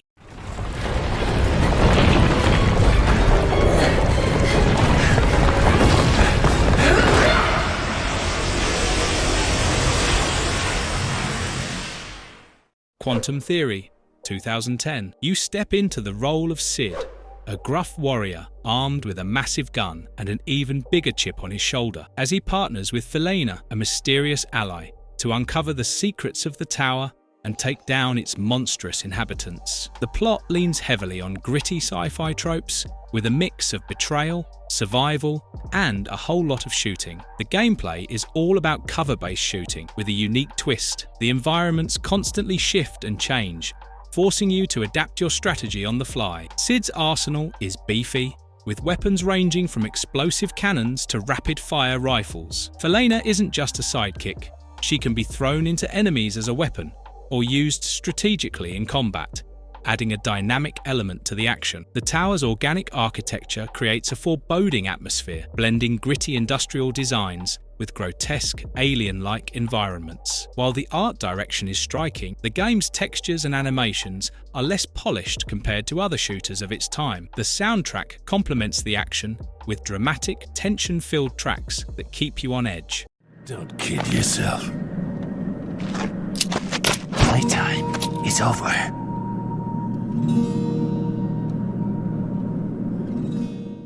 No More Heroes, Heroes Paradise, 2011. In this next game, you play as Travis Touchdown, a katana-wielding otaku with big dreams and an even bigger attitude. After buying a beam katana off an online auction, Travis finds himself climbing the ranks of the United Assassins Association, taking on bizarre, over-the-top killers to become the #1 assassin. The story is wild, absurd, and unapologetically tongue-in-cheek. The gameplay mixes hack-and-slash combat with quirky, open-world exploration. You'll swing your beam katana to decimate enemies in fast-paced battles, charging it in hilariously suggestive ways to keep the action going. Boss fights are the heart of the game, with each encounter showcasing unique mechanics, eccentric characters, and outrageous dialogue. Outside of combat, Travis can earn cash through odd jobs, like mowing lawns or collecting coconuts, to fund his assassin lifestyle. The vibrant comic book aesthetic pops in HD, making Travis's world of assassins and absurdity even more dynamic. The remaster also includes PlayStation Move support, letting players experience the game's action in a more interactive way. Add in new boss fights and additional content, and it's the definitive version of the game. But freedom doesn't come free. No! Sweet liberty! No! Helldivers, 2015. Set in a dystopian future where humanity fights to spread managed democracy across the galaxy, you'll join the elite Helldivers squad to take on alien races in procedurally generated missions. It's a mix of brutal combat, laugh-out-loud moments, and an ever-growing sense of camaraderie or frustration, depending on how coordinated your team is. The gameplay is intense and unforgiving. You'll face waves of enemies, complete objectives, and call in reinforcements, all while dodging friendly fire. Yes, friendly fire is always on, and yes, that means your teammates are just as dangerous as the alien hordes. The missions are chaotic but rewarding, with a deep customization system for weapons, perks, and the hilarious stratagems.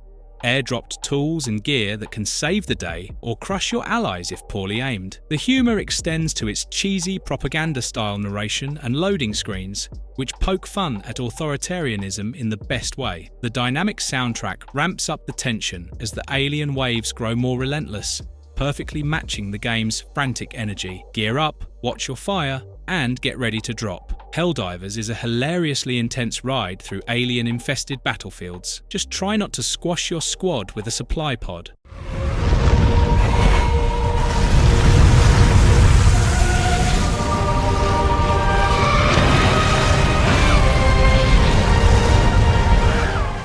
Dragon's Dogma: Dark Arisen, 2013. Dragon's Dogma: Dark Arisen is an epic adventure where you'll climb colossal monsters, forge your own story, and uncover secrets in a world brimming with danger and mystery. As the Arisen, a hero fated to combat the mighty dragon that tore out your heart. Literally, you'll lead a band of companions through the stunning land of Granzes. With an upgraded and expanded experience over the original, Dark Arisen includes the sprawling Bitter Black Isle dungeon for those seeking an even greater challenge. Combat is the crown jewel here. Whether you're scaling a towering cyclops to blind it, or unleashing devastating spells on hordes of enemies, every battle feels dynamic and satisfying. The pawn system lets you create AI-controlled allies, or recruit others online, offering a level of strategy and customization rarely seen in RPGs. From forging weapons to choosing your vocation class, the game gives you the freedom to shape your playstyle. The sprawling world, dynamic weather, and haunting Bitter Black Isle environments pull you into its immersive setting. A sweeping orchestral score amplifies the tension, especially in epic boss fights.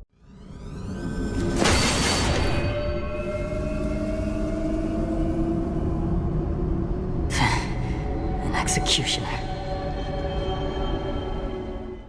Killer is Dead, 2013. Stylish, surreal, and unapologetically over-the-top, Killer is Dead takes you on a mind-bending journey through a world that feels like an anime fever dream. You play as Mondo Zappa, a suave executioner for the Bryant execution firm, tasked with eliminating targets that range from shady criminals to actual monsters. With its blend of sci-fi, noir, and absurd humor, the game keeps you guessing at every turn. The gameplay is all about fast, fluid, hack-and-slash combat. Mondo wields a katana for slick melee combos and a cybernetic arm that transforms into guns or drills for ranged attacks. The combat system rewards aggression and timing, with a stylish dodge mechanic that lets you counterattack in spectacular fashion. Missions are punctuated by quirky side activities, like romancing femme fatales in the infamous Gigolo mode, which adds a dose of bizarre charm. Each level feels like stepping into a new artistic vision, with surreal settings ranging from futuristic cityscapes to dreamlike landscapes. The jazzy, electronic-infused soundtrack perfectly complements the game's chaotic energy, with its razor-sharp combat, wild storytelling, and an art style that turns heads. Killer is Dead is a wild ride that oozes personality. Grab your katana and get ready to cut loose. Fear not, brave warriors of Shinkoku. Our long struggle against the Goma shall come to an Asura's Wrath, 2012. Now, in this next game, you play as Asura, a demigod betrayed by his allies and cast out of heaven. Fueled by rage and a thirst for revenge, Asura takes on gods, monsters, and celestial forces in a story that spans millennia. It's a wild, emotional ride that feels like playing through a blockbuster anime series. The gameplay alternates between cinematic QuickTime events, brawler-style combat, and over-the-top boss battles. You'll punch, blast, and roar your way through enemies using Asura's godly strength, augmented by his sheer rage. The mechanics focus more on spectacle than complexity, but the visceral satisfaction of battling screen-filling bosses like a planet-sized foe makes every moment unforgettable. It's less about challenge and more about immersion in a story of cosmic proportions. The art direction draws heavily from Indian and Japanese mythology, with intricately designed characters and stunning otherworldly environments. Every frame feels like a panel from a high-energy manga. The orchestral soundtrack, infused with dramatic flair, heightens the emotional beats and epic confrontations. It's become a cult classic for those who appreciate games that push narrative boundaries and go all in on spectacle.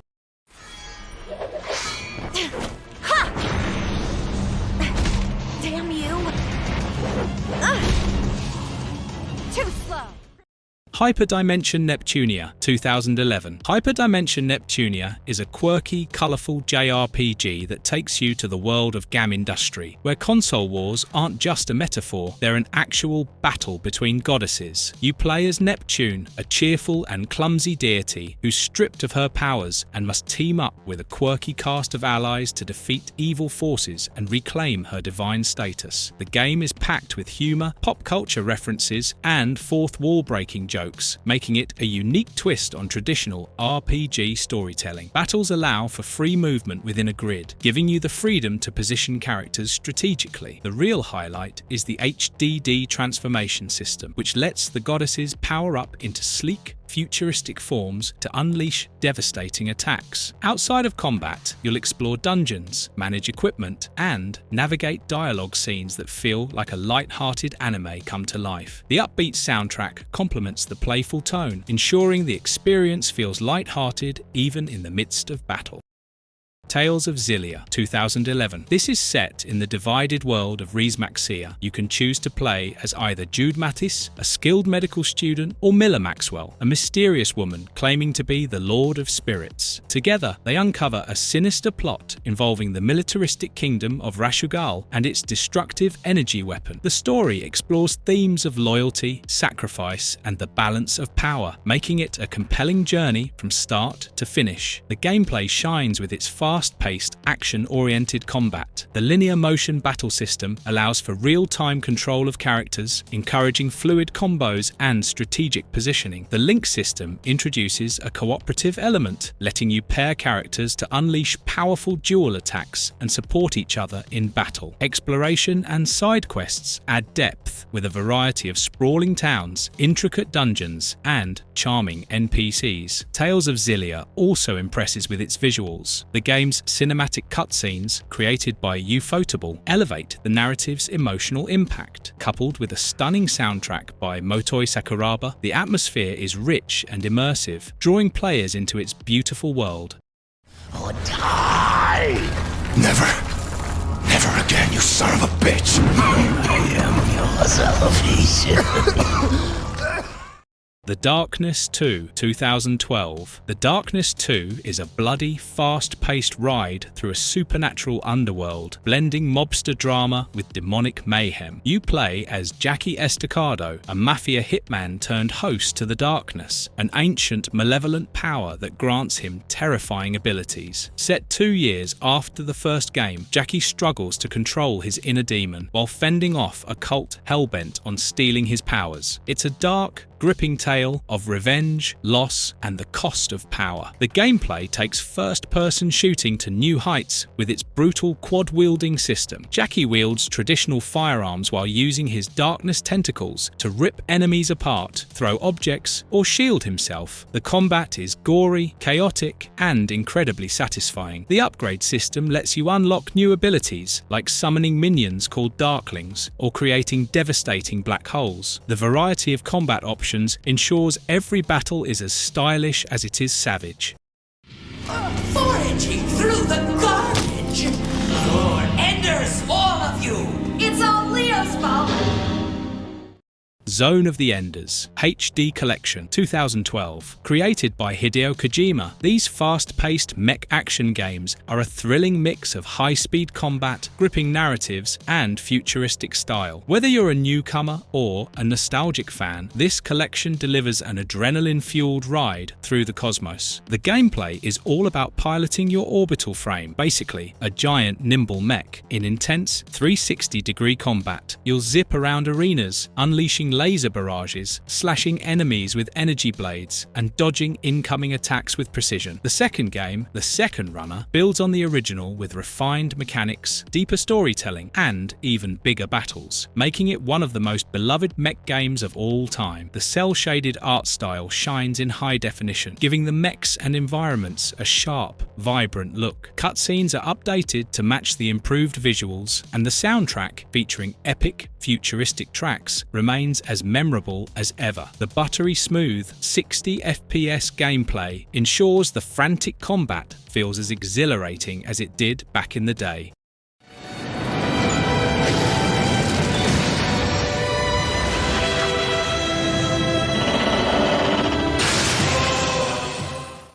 BlazBlue Calamity Trigger 2008. BlazBlue Calamity Trigger burst onto the scene as a visually stunning 2D fighting game that brought fresh mechanics and a deep, intricate story to the genre. Set in a dystopian world teetering on the edge of chaos, the game revolves around the Azure Grimoire, a powerful artifact tied to mysterious characters and even murkier motivations. Each fighter's storyline intertwines, creating a narrative packed with twists, humor, and drama that sets it apart from other fighters. Each of the 12 fighters boasts a completely unique playstyle thanks to their innovative drive system. This mechanic adds a special ability to every character. For instance, Ragnar can steal health from opponents, while Jin freezes enemies in place. The combat system rewards precision, strategy, and creativity, making it accessible for newcomers while offering depth for veterans. The stylish combos, air dashes, and over-the-top special moves keep the action fast and fluid. The character designs are bold and diverse, from the vampiric Ragnar to the eerie, robotic New 13. Each stage is beautifully animated, creating dynamic backdrops for the high-octane fights. And let's not forget the epic soundtrack, a mix of rock, jazz, and orchestral tracks that elevate every match's intensity. It carved a niche for itself as a worthy successor to Guilty Gear, cementing Arc System Works as a powerhouse in the fighting game scene. House of the Dead Overkill Extended Cut 2011. The House of the Dead Overkill Extended Cut takes the undead blasting action of the original and cranks it up for the PS3, adding HD visuals, PlayStation Move support, and enough grindhouse flair to make Tarantino jealous. Set as a prequel to the House of the Dead series, the game follows Agent G and foul-mouthed Detective Isaac Washington as they team up to battle hordes of zombies and uncover a sinister conspiracy. With a script packed full of over-the-top humor, absurd characters, and B-movie vibes, this is a zombie shooter that doesn't take itself too seriously. The gameplay sticks to its arcade roots. It's a rail shooter where your job is simple: aim, shoot, reload, and survive. The extended cut includes 2 new levels, adding to the already wild lineup of missions that range from zombie-infested hospitals to a grindhouse-style carnival of horrors. The introduction of 3D support and PlayStation Move compatibility makes the gunplay even more immersive, turning your living room into a zombie-slaying paradise. The film grain effect, intentionally campy gore, and funky, retro-inspired soundtrack create an unapologetic love letter to exploitation cinema. The game's humor is loud, crude, and ridiculous, but that's the charm. Some praised the game's unique style, humor, and improved graphics, though some found its crude dialogue divisive. Still, fans of rail shooters and those with a love for all things campy embraced it as a standout entry in the House of the Dead series.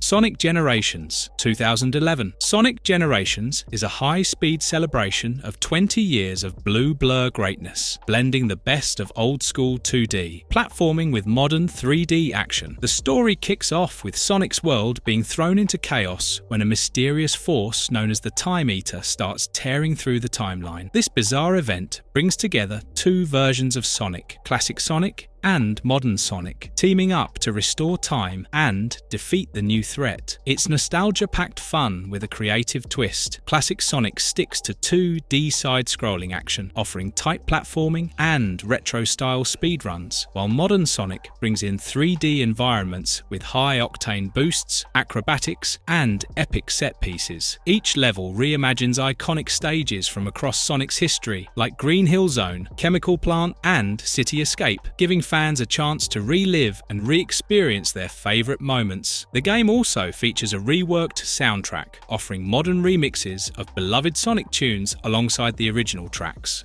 Arcane language that had long been forsaken. And when the people forgot the songs, the world lost the goddess.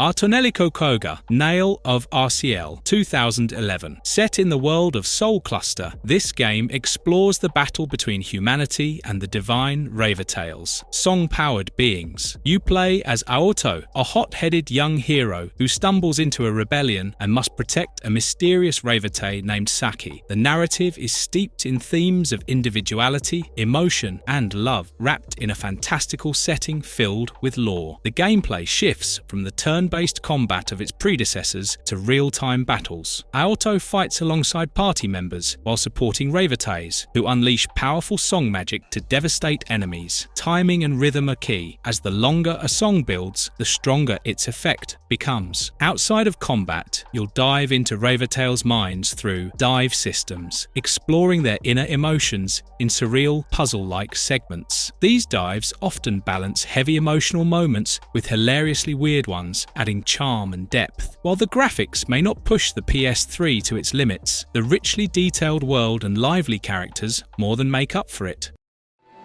Something terrible happened when our army traveled to the Maharaja's palace. You found the sands of time. Worse. Prince of Persia 2008. This is a bold reimagining of the beloved series, trading its gritty realism for a stunning cel-shaded art style and a magical storybook atmosphere. You play as a roguish, unnamed prince who teams up with Alika, a mystical warrior with the power to purify the land, to stop the dark god Ahriman from spreading corruption across the world. The story is a blend of light-hearted banter and emotional depth, as the bond between the prince and Alika grows over their journey. The gameplay takes a more fluid, simplified approach to platforming and combat. The prince's acrobatic skills are front and center, with seamless wall running, jumping, and swinging across gorgeously designed environments. Alika plays a key role, aiding in puzzles, platforming, and combat with her magical abilities. Speaking of combat, it's one-on-one dueling that emphasizes timing, counterattacks, and cinematic flair. While the difficulty is forgiving, Alika always saves you from falling. The game focuses more on exploration and storytelling than pure challenge. Each area, from lush gardens to desolate deserts, transforms beautifully as you purify it, making your journey visually rewarding. While critics praise the game's visuals, atmosphere, and unique approach, some fans of the classic Prince of Persia titles missed the tougher platforming and more traditional gameplay. However, it remains a standout entry for its bold artistic direction and focus on narrative. Nobi Nobi Boy 2009. Nobi Nobi Boy is a bizarre, delightful playground where rules barely exist and imagination is your only limit. You play as Boy, a stretchy, worm-like creature who roams a quirky, procedurally generated world filled with strange NPCs, objects, and situations. The objective? Well, there isn't really one, other than having fun and growing as long as possible. It's weird, whimsical, and wonderfully unique. The gameplay is pure sandbox chaos. You control both ends of Boy, moving and stretching him to ridiculous lengths while eating, wrapping around objects, and interacting with the world in unexpected ways. The more you stretch, the more you can contribute to Girl, a cosmic counterpart who grows long enough to connect planets and unlock new stages for everyone in the Nobi Nobi Boy community. It's a collaborative, surreal twist on progression that feels as playful as it is quirky. Nobi Nobi Boy leans into its childlike charm. The bright, simple art style and whimsical animations give the game a toy-like quality, while its physics-based interactions add an unexpected layer of hilarity. The eclectic soundtrack complements the free-form gameplay with playful tunes that change depending on what you're doing. Critics were divided on the game's unconventional design. Some praised its creativity and charm, while others found the lack of structure puzzling. Over time, Nobi Nobi Boy has found its place as a cult classic, beloved by fans of experimental, offbeat games.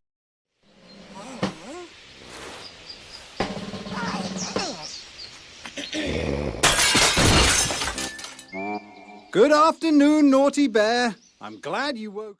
Naughty Bear 2010. Naughty Bear takes the cuddly world of stuffed animals and flips it into a hilariously dark, twisted tale of vengeance. You play as Naughty Bear, an outcast on Perfection Island who's had enough of being excluded and mistreated by the other bears. When they snub him from a birthday party, Naughty snaps and embarks on a rampage of mischief and mayhem, exacting his revenge in the most creative and chaotic ways possible. You'll stalk, scare, and sabotage the unsuspecting bears, earning points for creative takedowns and psychological warfare. From setting booby traps to spooking bears into insanity, Naughty Bear encourages you to think outside the box. Each level offers a variety of challenges and objectives, keeping the mischief fresh and hilarious. The bears scream, cry, and react hilariously to Naughty's antics, amplifying the game's playful tone. The narrator, with his whimsical yet sinister commentary, adds an extra layer of charm to the chaos. And let's not forget the quirky soundtrack, which perfectly balances cutesy vibes with a dash of menace. Critics had mixed feelings about Naughty Bear. While its concept and humour were praised, repetitive gameplay and technical issues held it back from being a classic. However, it's since earned a niche fanbase who appreciate its unique blend of comedy and carnage. Fukuji magic was hidden away in ancient shrines, and the people of the villages and towns went back to farming and going about their daily lives.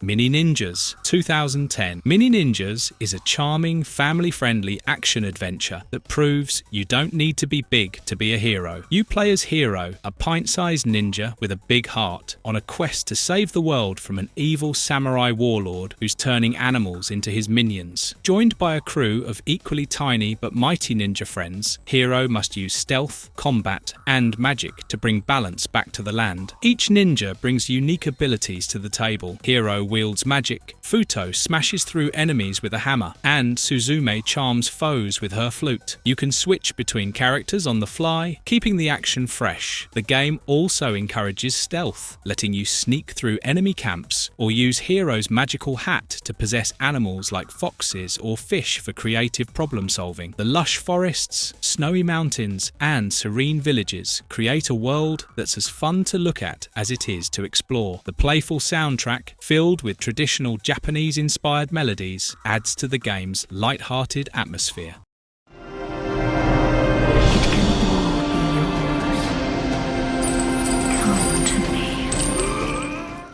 Hunted: The Demon's Forge, 2011. Hunted: The Demon's Forge takes classic dungeon crawling and wraps it in gritty, modern action. You play as Kadok and Elara, a duo of mercenaries with clashing personalities who are drawn into a dark mystery involving an ancient evil and a whole lot of monsters. Kadok is the tanky swordsman, while Elara is the agile archer, making teamwork the key to survival in this grim, fantasy-filled world. The gameplay is a blend of third-person combat, puzzle solving, and co-op strategy. You can play solo, switching between characters, or team up with a friend to tackle the campaign. Each character's strengths complement the other. Kadok excels in melee combat and brute strength, while Elara's precision with a bow makes her deadly from a distance. Magic also plays a big role, with spells that can heal allies or devastate enemies, adding variety to the combat. While the visuals are a bit rough around the edges, the design captures the tone of the story well. The voice acting, particularly the banter between Kadok and Elara, adds some levity to the otherwise grim proceedings.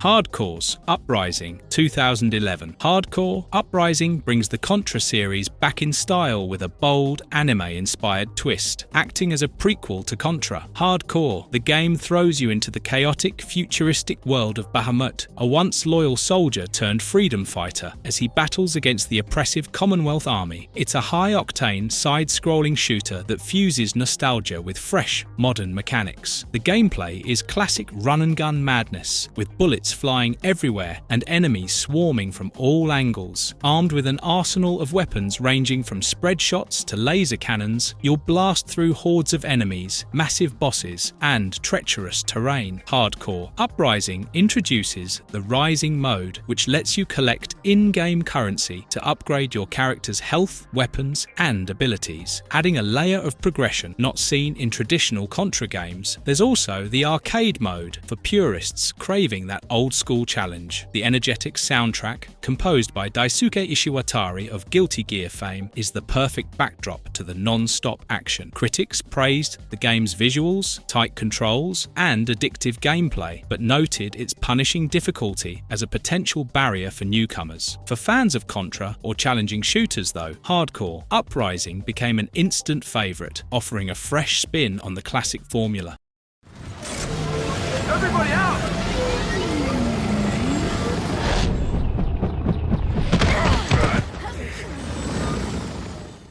Fuse 2013. Fuse brings squad-based cooperative action into the spotlight with a futuristic spin on the third-person shooter genre. Developed by Insomniac Games, the game follows a group of elite mercenaries called Overstrike 9 as they tackle a global conspiracy involving the titular alien substance, Fuse. This volatile material powers high-tech weaponry, but in the wrong hands, it could destroy the world. What starts as a mission to stop a shadowy organization quickly spirals into a battle for humanity's survival. The gameplay revolves around 4-player co-op, with each character equipped with a unique fuse-powered weapon. Dalton wields a shield that doubles as a death-dealing energy blast, while Izzy uses a crystal gun that freezes enemies in their tracks. Naya's cloaking tech and warp rifle create destructive black holes, and Jacob's crossbow delivers explosive bolts with pinpoint precision. The team synergy shines, whether you're coordinating devastating combos or swapping between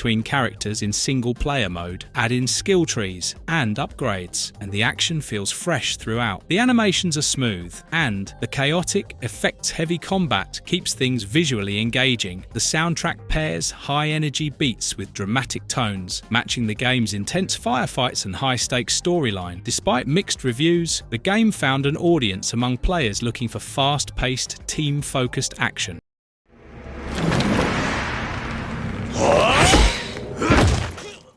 Fist of the North Star, Ken's Rage, 2010. If you've ever wanted to obliterate enemies with a single punch while shouting iconic battle cries, Fist of the North Star, Ken's Rage has you covered. Based on the legendary manga and anime series, the game puts you in the boots of Kenshiro, the master of Hokuto Shinken, as he battles to bring justice to a post-apocalyptic wasteland filled with warlords, bandits, and evil martial artists. Expect lots of explosions, and we mean people exploding. Kenshiro's moves are pulled straight from the source material, including his signature pressure point strikes that make enemies literally pop. The combat feels satisfyingly heavy, with a mix of basic attacks, special moves, and brutal finishes that clear the screen in style. Other playable characters, like Rei and Mamiya, offer unique fighting styles, giving variety to the action. And yes, there's a story mode that faithfully recreates key moments from the anime. While not the flashiest graphics on the PS3, the exaggerated animations and impactful effects sell the action. The soundtrack is packed with adrenaline-pumping rock tracks, amplifying the chaotic energy of every brawl. For die-hard fans of Fist of the North Star, though, this was a dream come true. With its faithful adaptation of the manga's larger-than-life battles, with its bone-crushing combat, explosive finishes, and love for the source material, Ken's Rage is a must-play for fans of the franchise and anyone who loves over-the-top action. You are already hyped, play it.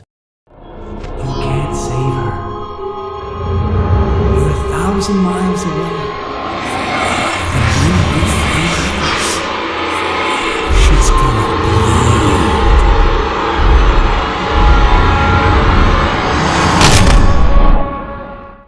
Fear 3, 2011. Fear 3 gives us intense first-person shooting with spine-tingling horror, delivering a chaotic, action-packed conclusion to the story of the psychically gifted brothers, Point Man and Paxton Fettel. The game picks up after the events of Fear 2, with Alma's nightmarish influence growing as she prepares to give birth to something unsettling. The estranged brothers must put aside their sibling rivalry, or embrace it, to survive hordes of enemies and Alma's creeping terror. You can play as either Point Man, a tactical shooter with time-slowing reflexes, or Fettel, who uses psychic abilities to possess enemies or hurl psychic blasts. The combination of traditional firepower and supernatural chaos creates thrilling, varied combat. The addition of co-op mode, which allows one player to control each brother, adds a fresh dynamic to the series. And for the brave, the Soul King multiplayer mode offers a spooky, competitive twist. Alma's horrifying presence looms over every level, with sudden scares and eerie visuals ensuring you never feel truly safe. The soundtrack and sound design are masterful, layering heavy gunfire with Alma's haunting whispers and unsettling noises that crank up the fear factor. Some even complimented the game's co-op mechanics and action-packed combat, but felt it leaned more into action than the psychological horror roots of earlier entries. Fans of the series found its story divisive, but its chaotic battles and inventive multiplayer ensured it left a lasting impression.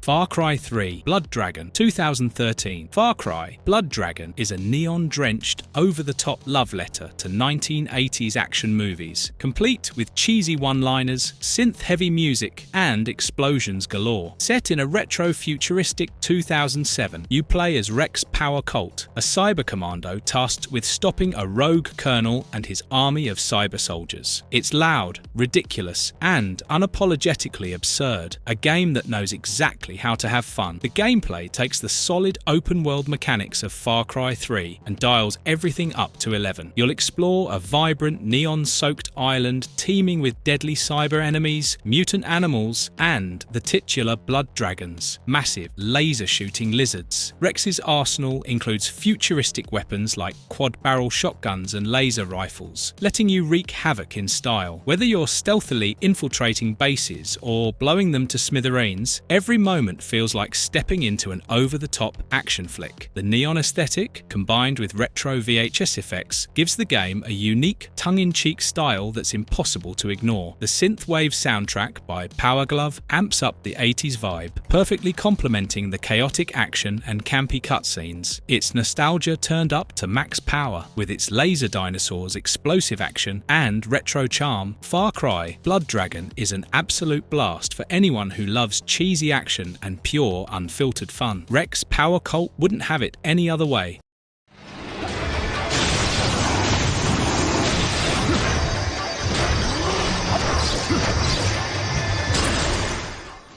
El Shaddai Ascension of the Metatron 2011. El Shaddai Ascension of the Metatron is like stepping into a moving piece of surreal art. This visually stunning action-adventure game takes inspiration from the apocryphal Book of Enoch, reimagining it as a celestial quest to prevent a great flood. You play as Enoch, a mortal scribe chosen by God to hunt down fallen angels who've corrupted humanity. Along the way, you're guided by Lucifer, a casually dressed, time-traveling archangel who chats with God on his cell phone. Yep, it's that kind of game. Enoch can wield 3 divine weapons: the Arc, a sleek blade; the Gale, projectile-based; and the Veil, a powerful shield. Combat is rhythmic, focusing on timing and counters, and the lack of an on-screen HUD emphasizes the game's minimalist, immersive design. Platforming sections break up the battles, with environments that shift and morph in surreal ways. This is definitely worth checking out.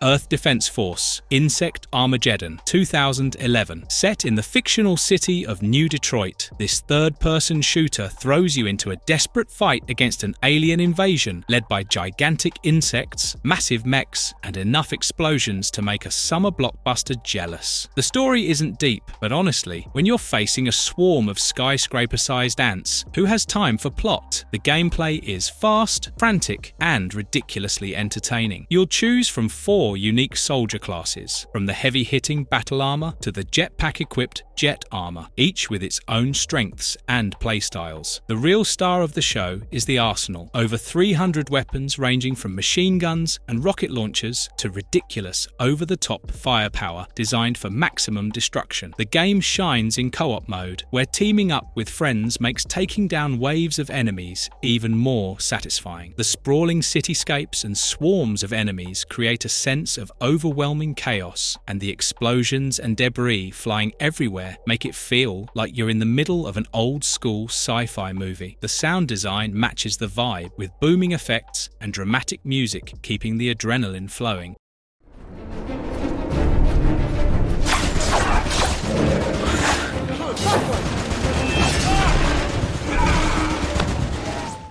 Dungeon Siege 3 2011. Dungeon Siege 3 brings the beloved action RPG series to consoles, offering a fresh blend of dungeon crawling action, engaging storytelling, and co-op fun. Set in the Kingdom of Aibi, you play as one of 4 heroes from the legendary 10th Legion, tasked with restoring peace to a land torn apart by civil war and shadowy forces. Whether you're slicing through hordes of enemies or navigating political intrigue, this is a fantasy adventure filled with tough choices and epic battles. Lucas, the sword-wielding tank, excels in melee combat, while Angeli, a fire-wielding Archon, unleashes devastating elemental attacks. The tight, responsive controls make every swing of your sword or fireball feel satisfying. A robust skill tree system allows for deep customization, letting you tailor your character's abilities to suit your playstyle. Co-op mode adds another layer of fun, letting you tackle dungeons with a friend by your side. The lighting and details add a rich, immersive feel to the world of EHB, while the orchestral score sets the perfect tone for your heroic journey. Though it doesn't feature the sprawling scale of previous entries, its tighter focus allows for a more polished and cinematic experience.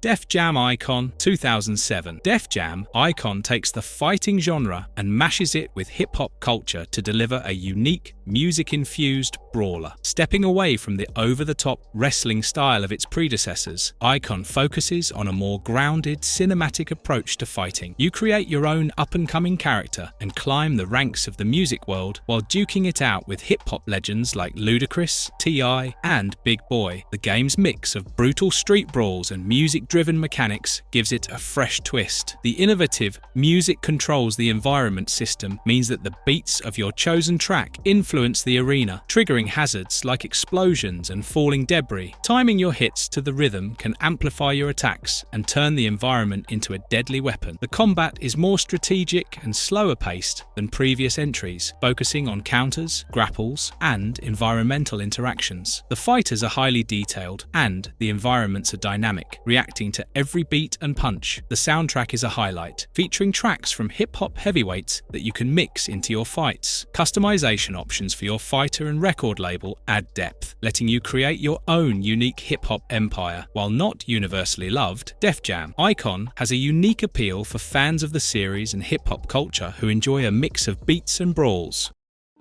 I fought hard to uncover the truth of what happened at that mall.